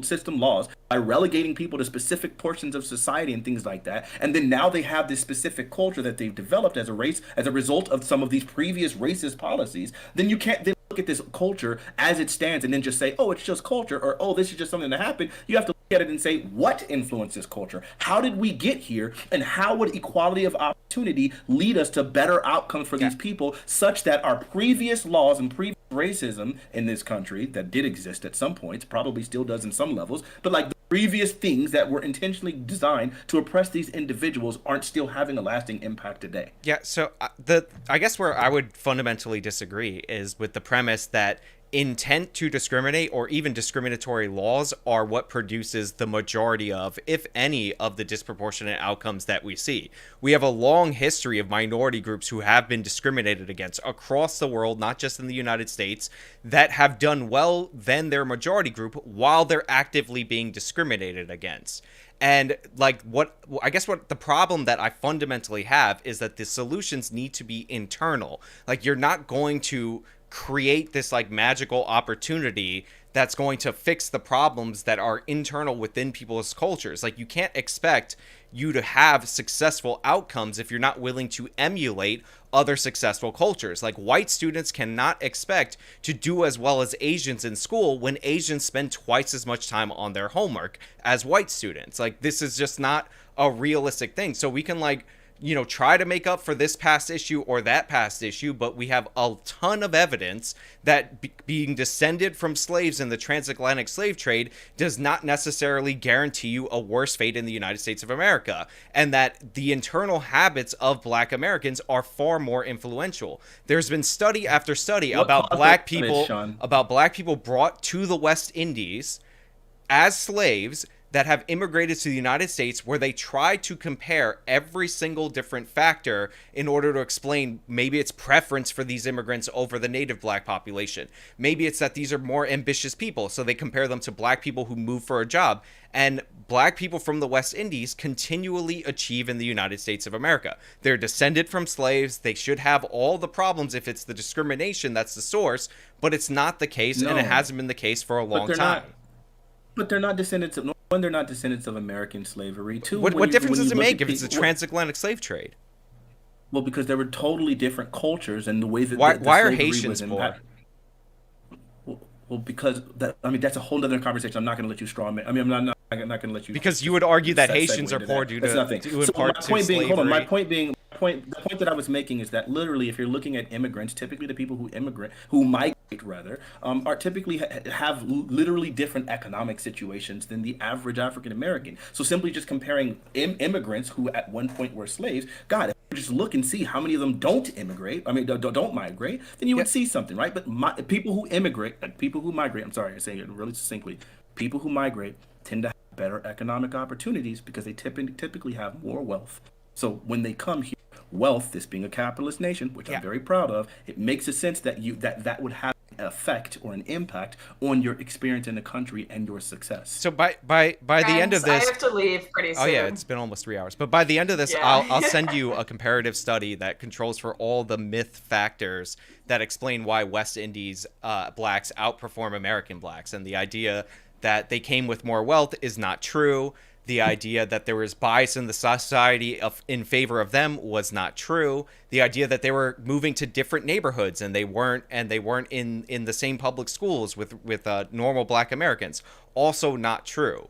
Like, the biggest distinction when they go through all these different factors was their behavior. Like, the cultural norms of Black Americans are not conducive to success. They need to change them if they want to succeed. What caused cultural norms, Sean? Let me ask that question really quick because he hasn't answered it. What caused those cultural norms? Well, it's Southern culture. Black people have Southern culture, and we have not. And as a society, we've catered to the idea that this is somehow uniquely Black culture when it isn't. It's destructive culture.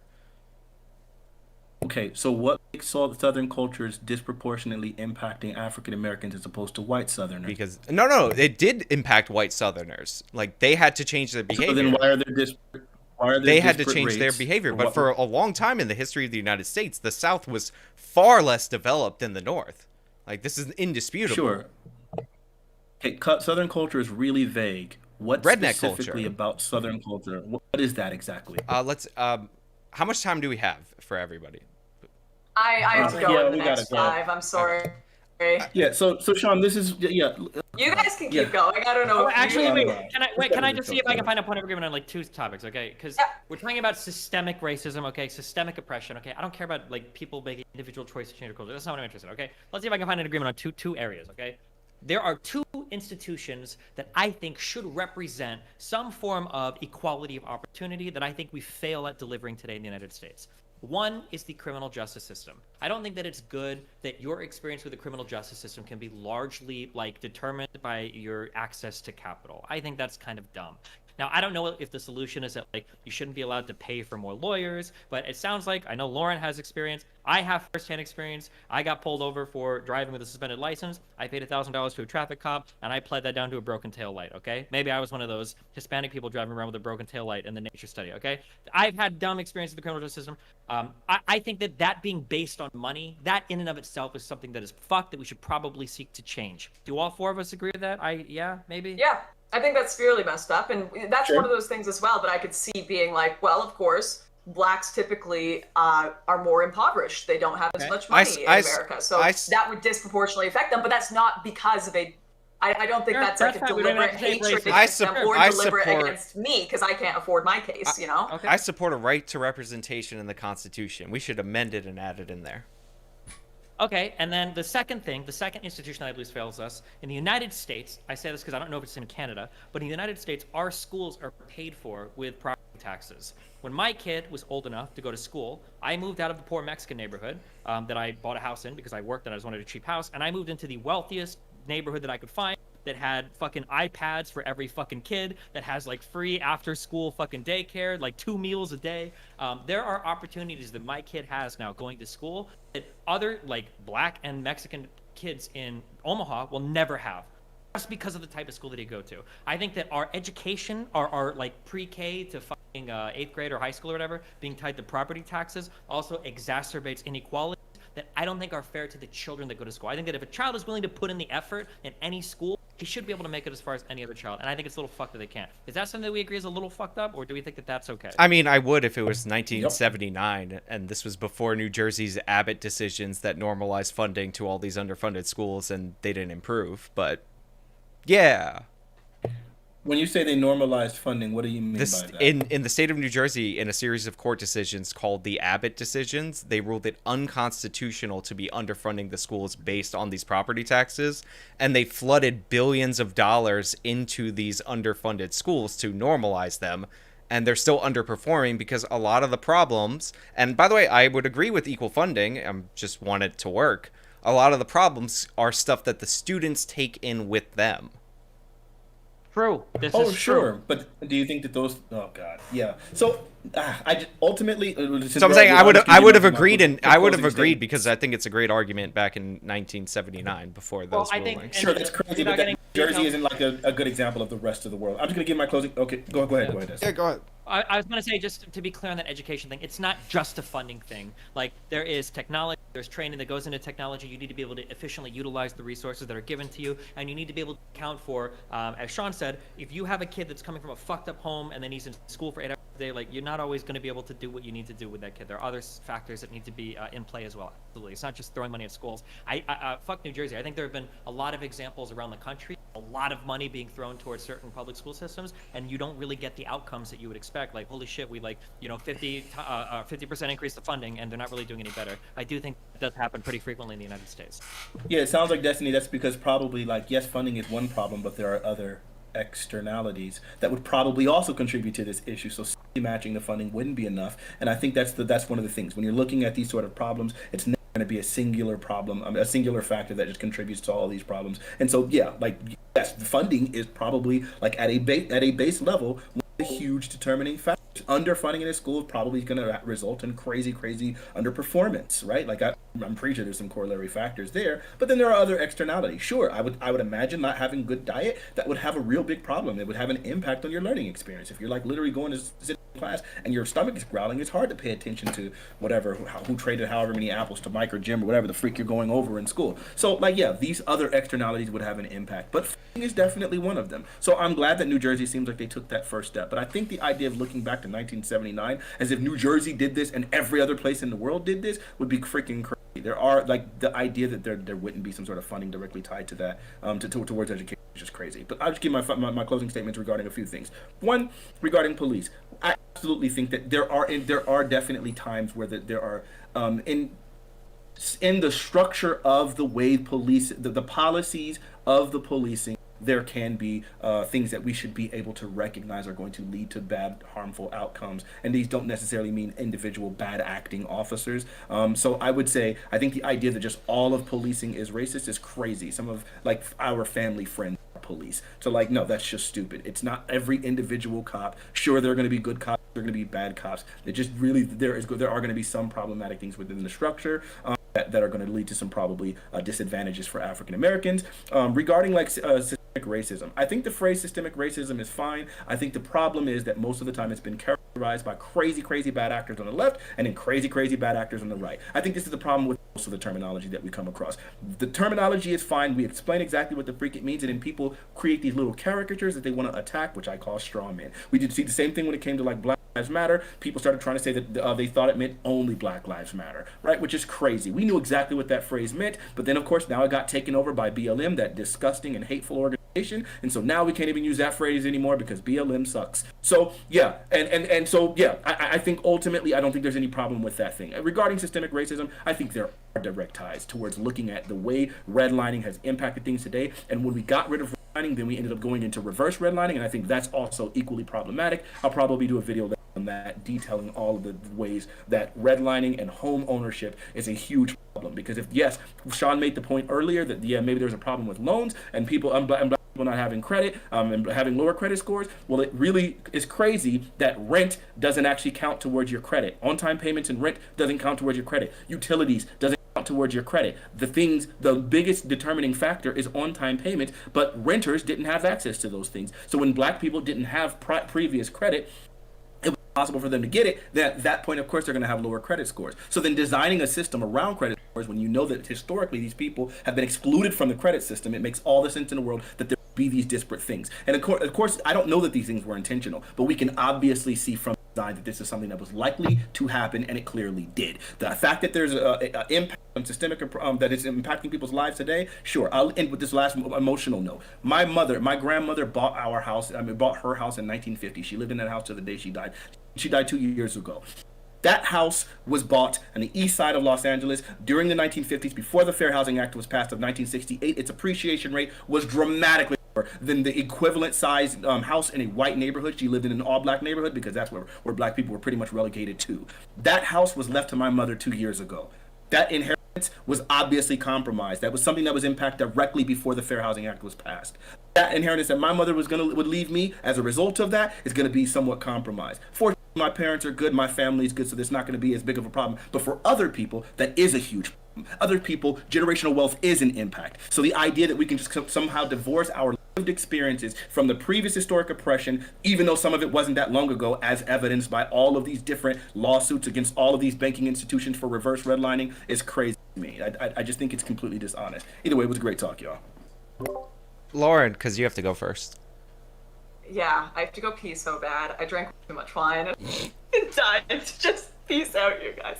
No, I want to make the point that to completely steelman you guys and your argument, I understand there is an academic definition of systemic racism that isn't often taken on by the masses. I do get frustrated sometimes arguing the academic points because I'm like, well, this isn't the point that most people are using to apply this word, right? But I do get that it's kind of an implication of bias rather than deliberate racism within systems. So yes, what you guys have been explaining here, but when it comes to implicit bias within institutions, that almost exists within everything and amongst every group, right? So when I'm a teenager, I'm more likely to be pulled over because teenagers are more likely to be, new drivers, right? If you're part of a certain ethnic group, there may be things that increase likelihood or increase implicit understandings of driving, criminality, whatever. That doesn't necessarily mean that these assumptions are not based in fact. When you're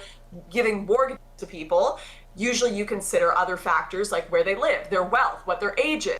So there's a lot of bias in everything we engage in within the world. Now, to kind of make the implication or assertion that this bias is coming out deliberately because there is I don't know if I would say a dislike or an intentional negligence towards a certain racial group is a very large statement to make, because of course you are essentially telling an entire group of your country that it's tough shit for you. Like the world is stacked against you deliberately, or at least to a degree where it is like such great negligence that it might as well be deliberate. And if we're going to make that statement, that will have a large effect on people and their mindset and their view of your country. I really think there needs to be strong evidence for that. So when we talk about like the traffic stop study, sure, it could be because of implicit bias in police. And I don't doubt that there are individual instances of that, but they actually don't assert that the reason is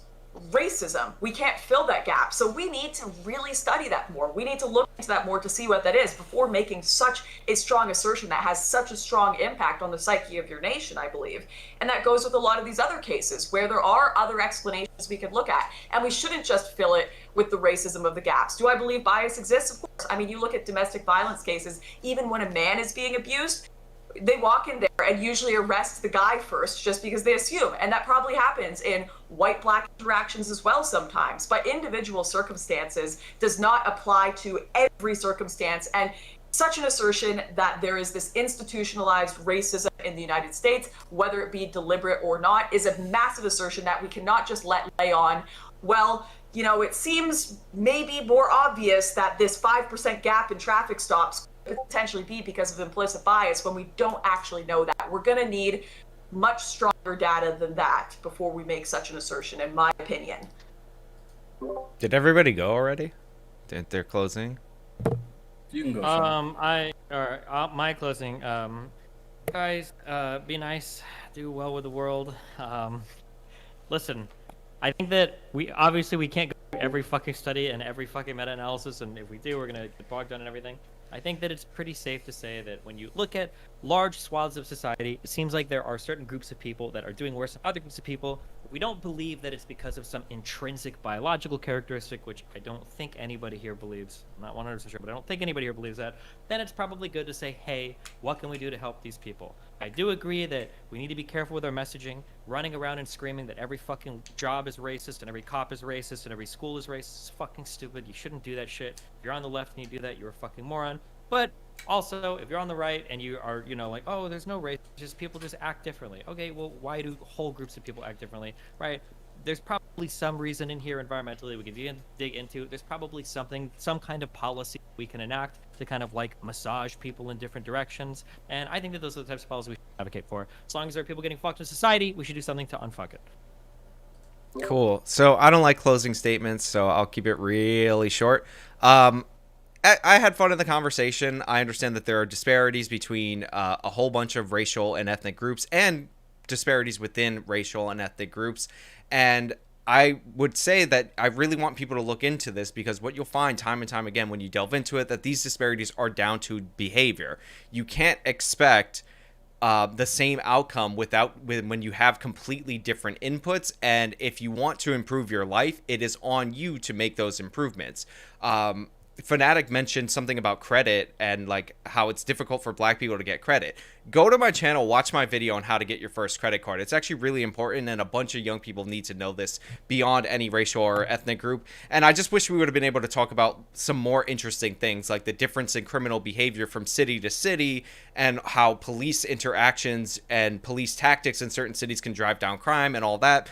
But unfortunately, like, we got talking about what we got to talk about. I appreciate everybody for giving the time, but honestly, closing statements are absolutely terrible. Trans rights. Hey, dude, we could have a conversation about credit. I raised my credit score from like 390 to 812 over the course of like 4 years. I understand that system dramatically. But shout outs to Biden for forgiving my student loans. Sean, you had asked, so about this one video. Wait, hold on, wait, does somebody have to leave, or are we good? Because I don't want to like drag people out here. Yeah. I was going to ask really quickly if they were 1v1. Okay. Sean, you cool with a 1v1 conversation? I mean, not really, because you said I ducked out of one, and I still haven't seen a screenshot or a direct message. So you're accusing me of ducking you before you even asked me in any like formal or respectable way. So no. I asked you in your stream chat on the day that you were first streaming the video. On my stream chat? You were first streaming the on the day when you first streamed the video on YouTube, I went into your chat and I asked you directly there, and you were responding to people in the chat. So and I tagged you and I asked you, hey, would you be willing to do a one conversation? Occasionally I go like this in the chat. That's how you ask somebody. My DMs were open. My Discord is public. You could ask me in any kind of polite way. I didn't have either one of those. I didn't even know your Twitter. Or I mean, you used it to tweet at me that I ducked you, but only after you tagged me in your Twitter. I had no idea who you were. I had no idea you were on Twitter. The only reason why I even knew your video existed was because Rosewrist literally told me that it was happening. Everybody's got to go. Okay, I got it. At this point, this is an official duck. Is that fair to say? Oh yeah, it's not totally a duck. It's been 3 hours, dude. Like, come on, don't be like that. We were having a nice ending here, and now you're being really like catty. No, I'm scheduling for a later time. I'm not talking about having a conversation now. I'm talking about another day. Everyone, no one is entitled to debate you. Everyone on Twitch, stop being like this. No one is entitled to debate you. Like, I don't get what this entitlement complex with Debate Me Bros is. Like, if you don't respond to them, they're like, you didn't debate me, you're a coward. Like, no one is entitled to debate you. Oh, it sounds like Lauren is pre-ducking. You're more than welcome to say no. You That's don't the have thing. an entitlement to other people's time, but you're more than you're entitled to say no. Say no. I mean, like that's all you got to do. Say no. Look, and then at that point, I don't know if you said no. He's scared. I don't know if you've ever seen like a live chat and like how fast it goes by. Maybe like I don't know. Instead of being like you're ducking me, you're dodging me because I scroll by really fast in a live chat. When I'm having a conversation, occasionally I look at the live chat and I type the word "re" or something as a joke to like get people animated in the chat. I'm not actually reading it. You could have DM'd me, you could have found me on Discord. All those are linked under every single video I ever made. But instead, you started tweeting about how I was already ducking you when I only thought we had a 2 versus 2. And then you save it up for the end of the thing when I want to eat my empanadas. Okay, sure. I guess I'm. And now everybody's telling me to notice them. It wasn't a live conversation. You were literally, it was a video that you had already pre-recorded. You happened to be in the chat during that time for the one where you called me a crime liar. And it's not about being entitled to someone's time. It's just that in a case in which somebody is directly addressing a conversation between two people and implies in some sort of way something nefarious by an individual, then I would think that maybe a person might feel somewhat compelled to have a conversation. They don't have to, but it would be something that you could do. But if it's something that you're unwilling to, a simple no is always the answer. And I never said I was unwilling to. If you didn't just act like I had already rejected the conversation before. Now, so it's fine. It's okay. Yeah. And Lauren, and again, and Lauren had nothing to do with it. Oh, you said do what? Call him a buster, dude. I don't know what that means, but I'm just gonna say real quick, like Lauren, and it's not about entitlement. Like even in our, like it wasn't like I was entitled to a 1v1 conversation. I asked you, and you said yes, I'd be willing to have a 1v1 conversation, like sometime after we do the 2v2, which I was perfectly fine with. I'm not like it's not an entitlement thing. You could have said no.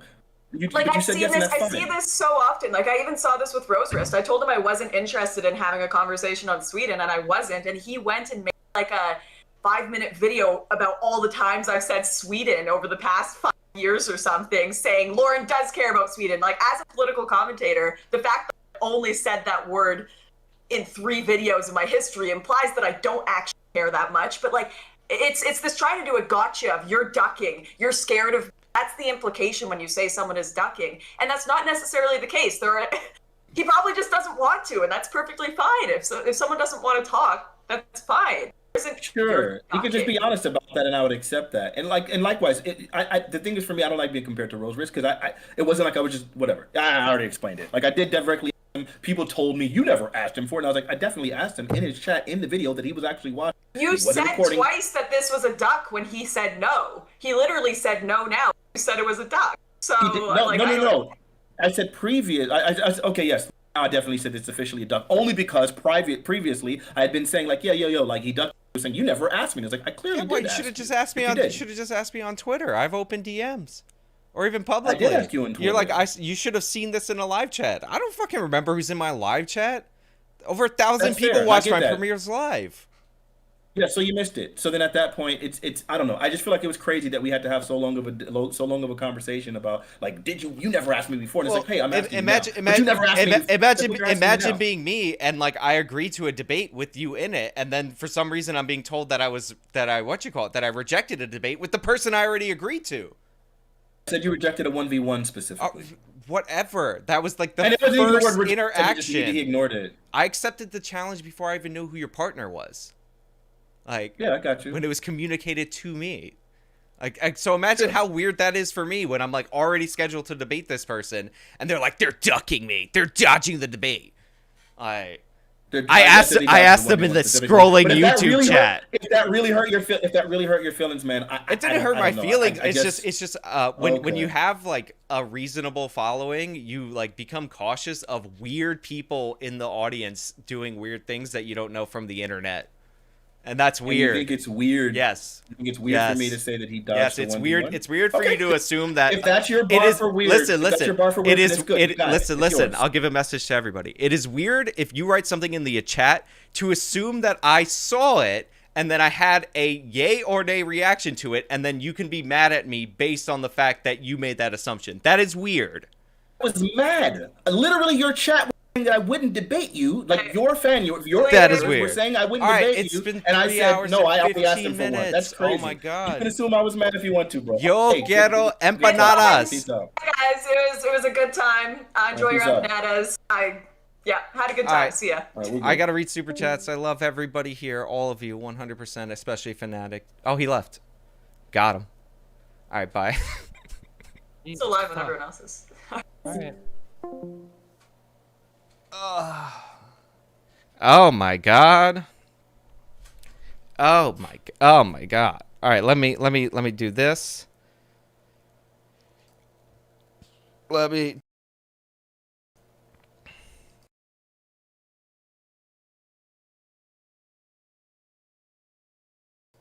Can you guys still hear me? You guys should still be able to hear me. Can you guys hear me? Yeah, you can hear me. Okay, let's get the camera up.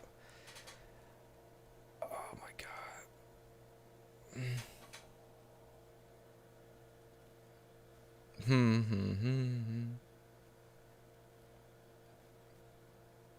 All right. Calm down, everybody.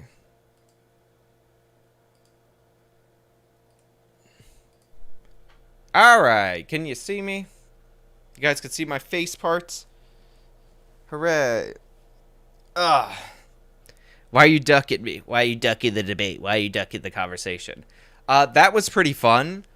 I've been sitting in this chair for 3 hours and 15 minutes. I saw a bunch of super chats, so I definitely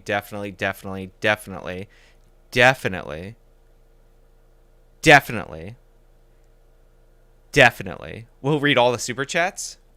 And yeah, I gotta what you call it? I gotta do my biological functions and all that in order to get through today, if that's okay with you guys. That was an interesting thing. No, so like the point that I was trying to make is that it's weird for you to like. I have many ways for people to contact me. People come into my Discord and they talk to me for hours. You have ways to talk to me that you could just go through. They're easy, they're public, and all that. And I'd accept a challenge if I made fun of you on the show. I'd definitely do the thing, right? That like I would do that for sure. But it's weird to be like, I asked you in the live chat of your premiere, like I'm gonna see that.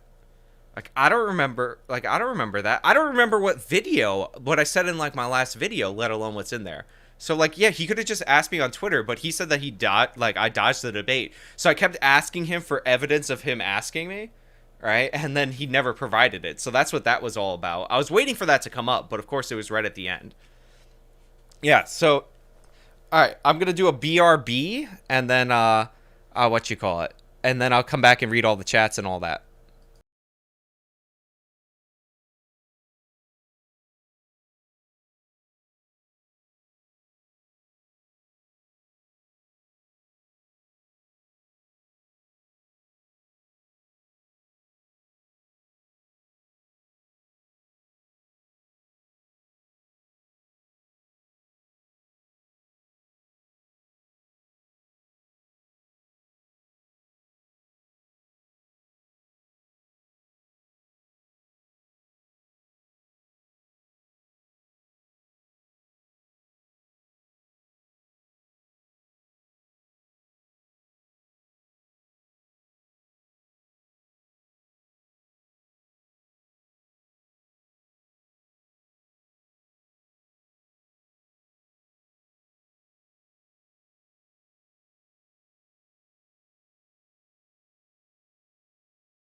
Yeah, I'm back. Welcome. Welcome back, kids. Somebody said Fanatiq 1 changed my mind. Internet memers. That was interesting in a few ways. Fanatiq 1 since he got ducked.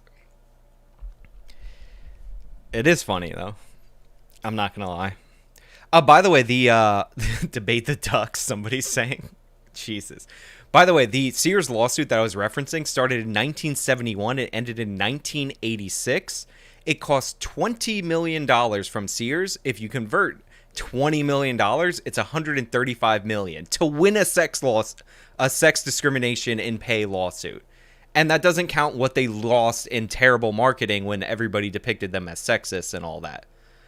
But, you know. Now, for the super chat, you know what? I'm not even going to ask a question to you guys out there. I was going to ask, like, how's the best way to read my super chats? Is that in the Streamlabs OBS or in the thing? By the way, I have a Streamlabs link. It should have been, you know, throwing it out there. The bot didn't work this whole thing.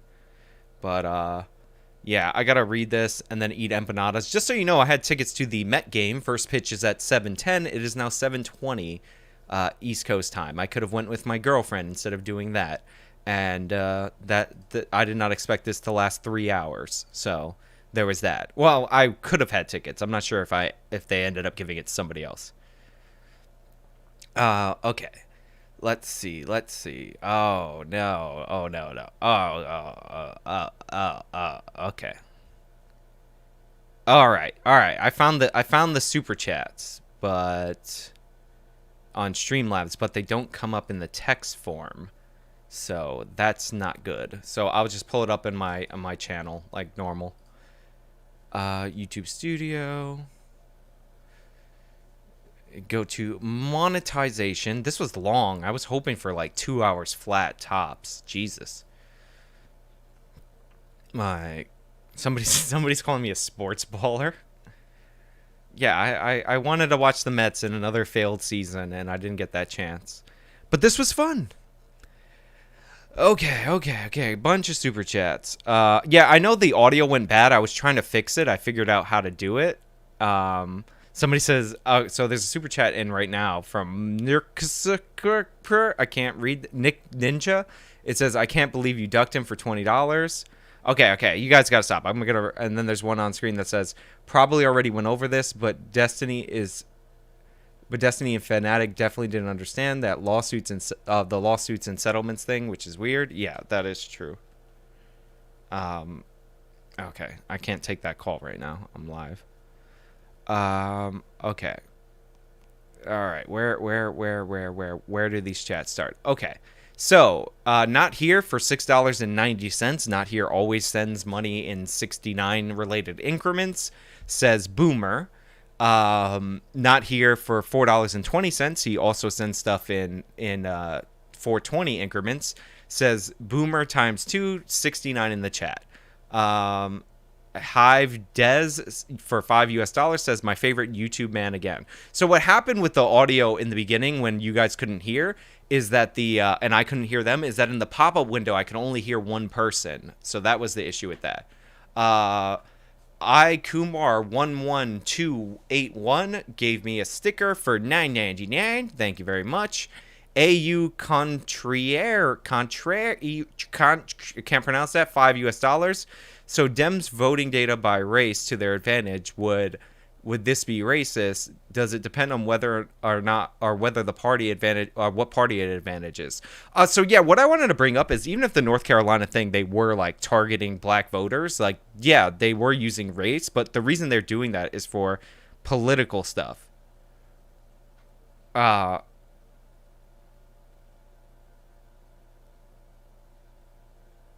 Hold on, I got a text from my lady's mother. NM for 20 for 20 Canadian dollars left no message. Muhammad Ali Bashed for $10 left no message. SS what the fuck, what is it with the names? For $10, thank you for the super chat. Ghost of Recon for $4.99. Yes, polling places are allowed to supply water for voters. Yeah, the law didn't forbid that. It was for specifically electioneering because there was a specific scenario where there was electioneering. Greg Martin for 5 US. Oh wait, I don't know. Muhammad Ali Bashed for 10 Australian dollars. A more diverse environment for teaching is more productive. That's a bold claim that requires some substantiation. Yeah, that is true. I pressed back on the. Let me lower my volume. It seems a little loud. I pressed back on the thing with the COVID thing. Like if you should look at diversity for a COVID panel, I was not expecting for them to be like, yes, you should, because that seemed a little ridiculous. Somebody says typical ducking sports ball boomer in the chat. Thanks a lot. So Greg Martin for 5 US Jara says we need more diversity in the room. Next time we write the laws of physics, that is true. Scott Girk for 5 US dollars says if black people were present, they would have known to design the cameras to emit sonar to render the faces that way. Yeah, that was another weird thing, is like the point I was trying to make was like I've had to light like black subjects working in independent films, and you have to do it differently, right? So obviously apps that are, they work in conjunction with your phone cameras can't compensate for everything. So somebody's saying the slump in my chair. I'm trying to like read up. You guys are making fun of my posture. Ghost of Recon. Yeah, Ghost of Recon. One thing you're missing is financial institutions involved in civil rights lawsuit cannot expand until the suit is resolved. No new branches, no new ATMs. Yeah, it holds them up. It's a whole like thing. Tall skinny geek. Okay, for 50 US Jara, I have to do the Sitchin Adam. Thank you so much for 50 US Jara.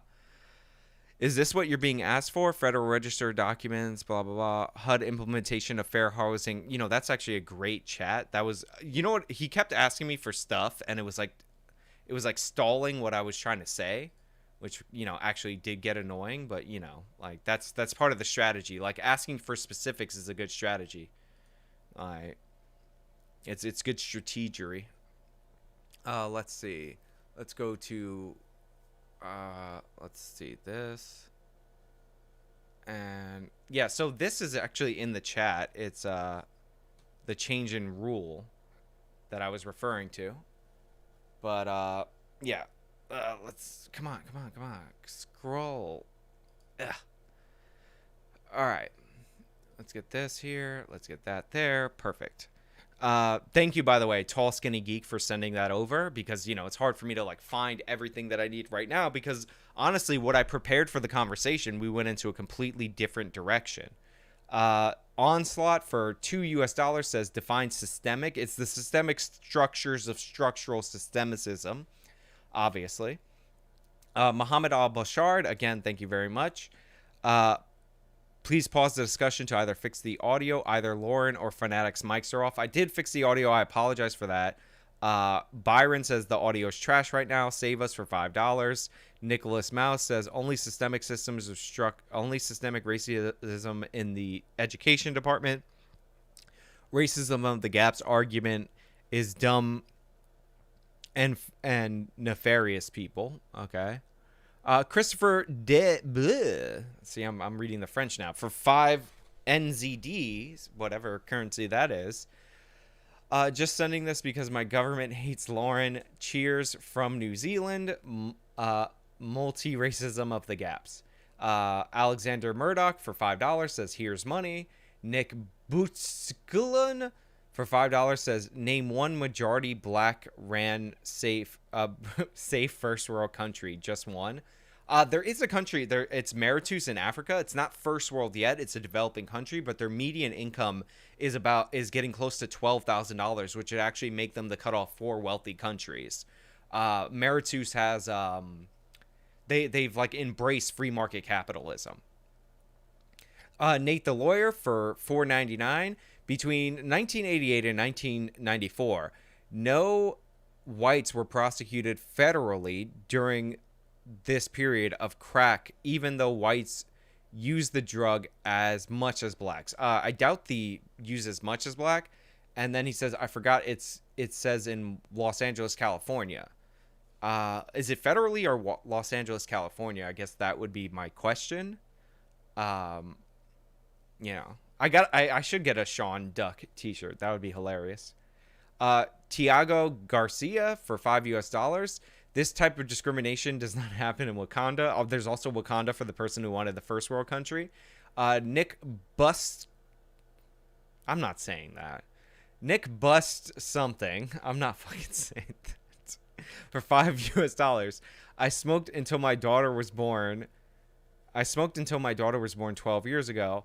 However, I rode.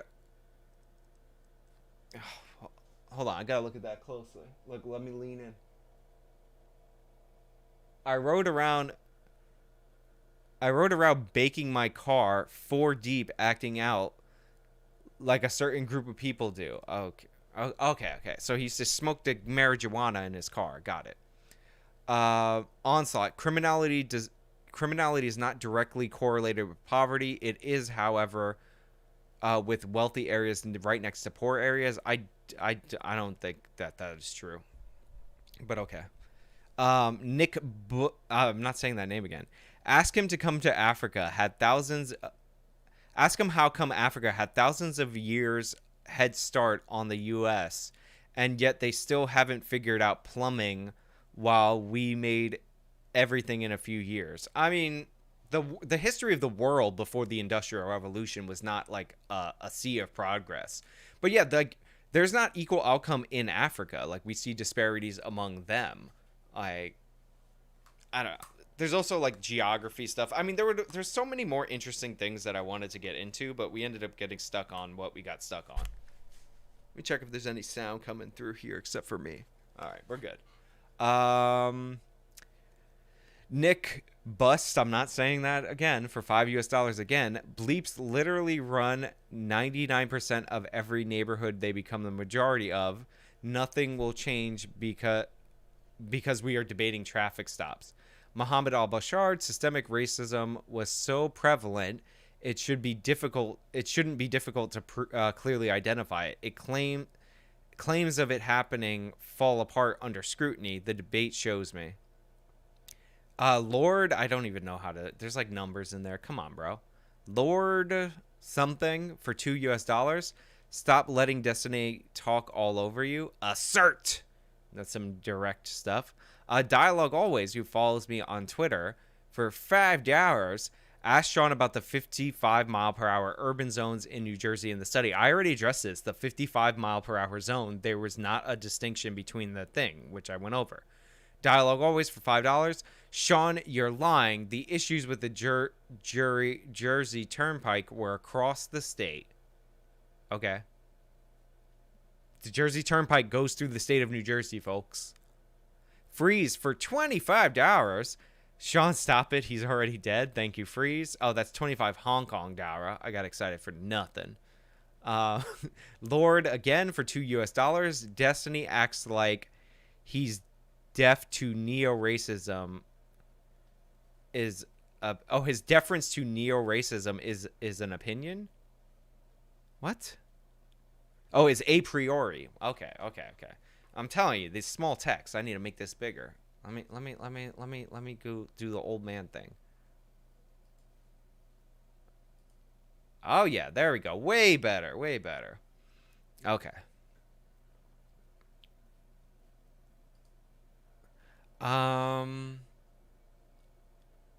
Where's that one that I lost? I lost my supers. Something a priori. Come on. Okay, here we go. Tedor Zakeh.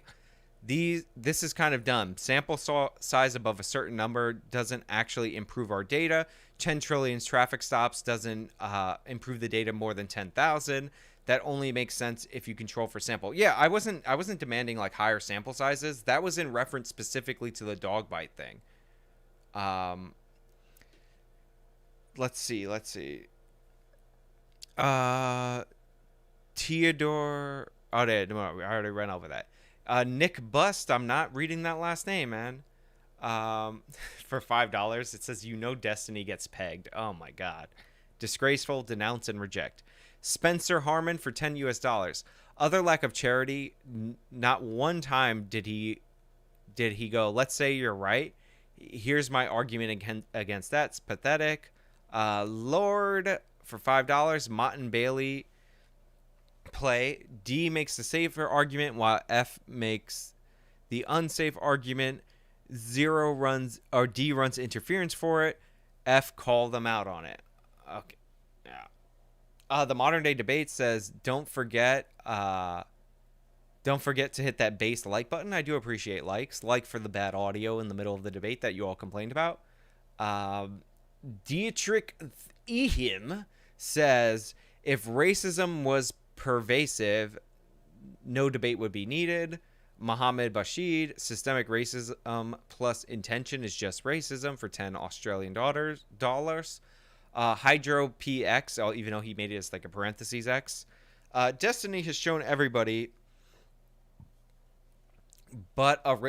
Destiny has shown everybody that he is nothing but a race hustler and will make up anything to make black people the victims.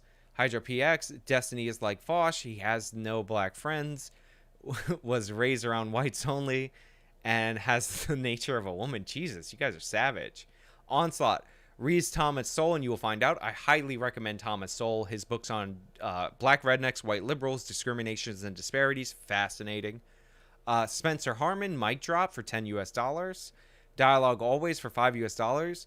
Sean comparing 400,000 highly selected individuals to 35 million African Americans is so disingenuous it's almost disgusting.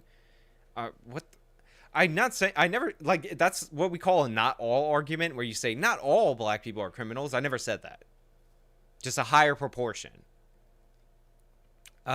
Theodore Zakave for a currency I have no idea. Belgian, BGN, I don't know.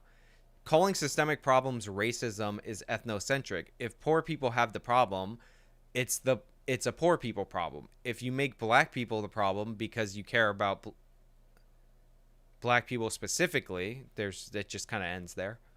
Lord, not bad, sir. Way to stick the landing. Hong Kong Dara, you never cease to amaze. How'd you manage to get Destiny on your side by the end? That part where they were speechless was priceless. Thank you, Freeze, for the 25 Hong Kong. Hitman GFX says, do a vid on Fanatiq challenging you to a chat in the chat. That was amazing. Hung Fat says, Sean, how do I get a 12 credit score like Fanatiq? Watch my video and you can improve your credit score. A lot of people don't know how to get into the credit market. There is a way. Andrew Thorsten, $2 super chat says turducken. Okay, like a turducken. Okay, I got it. All right, let me just refresh and hopefully I'm at the end because I am tired. I want to sleep. Well, actually, I'm hungry first and then I'm going to sleep. Okay. Ruski Ninja, I can't believe you ducked him. I read that already. C-Spec, $5. Probably already went over this, but Destiny and Fanatiq didn't understand lawsuit settlements. Yeah, it was weird. Typical ducking sports ball boomer. Debate me, bro. Little Dangment, why are you ducking me, bro? For 20 Canadian dollars. Rumply Doo, $10. The MJ smoker / incarceration argument is fallacious. People simply do not go to prison for smoking marijuana or even simple possession in almost any state. They go to prison for like possession and intent to sell, blah blah blah, trafficking. Yeah, I know that. That's why RICO cases, which are organized crime cases. That's what I said in the thing. I was like, before I started on the marijuana point, I was like, let me just point out that there's not a huge portion of people that are going to prison for marijuana. This does not explain our prison population. Poofy, who's in the chat, she writes scripts and helps write scripts for Andrew at Don't Walk Run Productions. For $4.99 says, thank God it's Friday. Thank you, Poofy. Rumply Depiu for $5 says, P.S. Good job. Miguel Zerita. Look at me reading the Spanish names. $5. Awesome job, Sean. Missed most of it, but it feels like they are continuing to make excuses for why some people commit violent crimes for. We didn't even really get into violent crimes, which was like annoying, but it's a good dodge on their part, because that's when the denial tactics would have had to come out. Roscoe Steele, $5. I watched this whole thing and I loved it. Absolutely crushed it. Kespec 00. Be honest, the debate was better than watching the Mets go Yankees. Oh, boo. I gotta ban that guy. Jimmy Mulligan, ducking Sean t-shirt when? Yeah, you already asked that. I'm gonna just refresh real quick. Poofy says I missed an important one. Didn't I read yours, Poofy? I thought I read it. I thought I did. All right, last one. Static Wave 09 for $5. Just eat during the debate. Destiny does it all the time. The problem is, here's the thing. I would eat during the debate because I'm hungry, right? I have no problem shutting off my camera to eat. The problem is I have to make the empanadas. Like, I have to make it with like actual in the oven. I got them frozen, so it's not that great, but it's Goya frozen, so you know. But yeah, yeah, that's really it.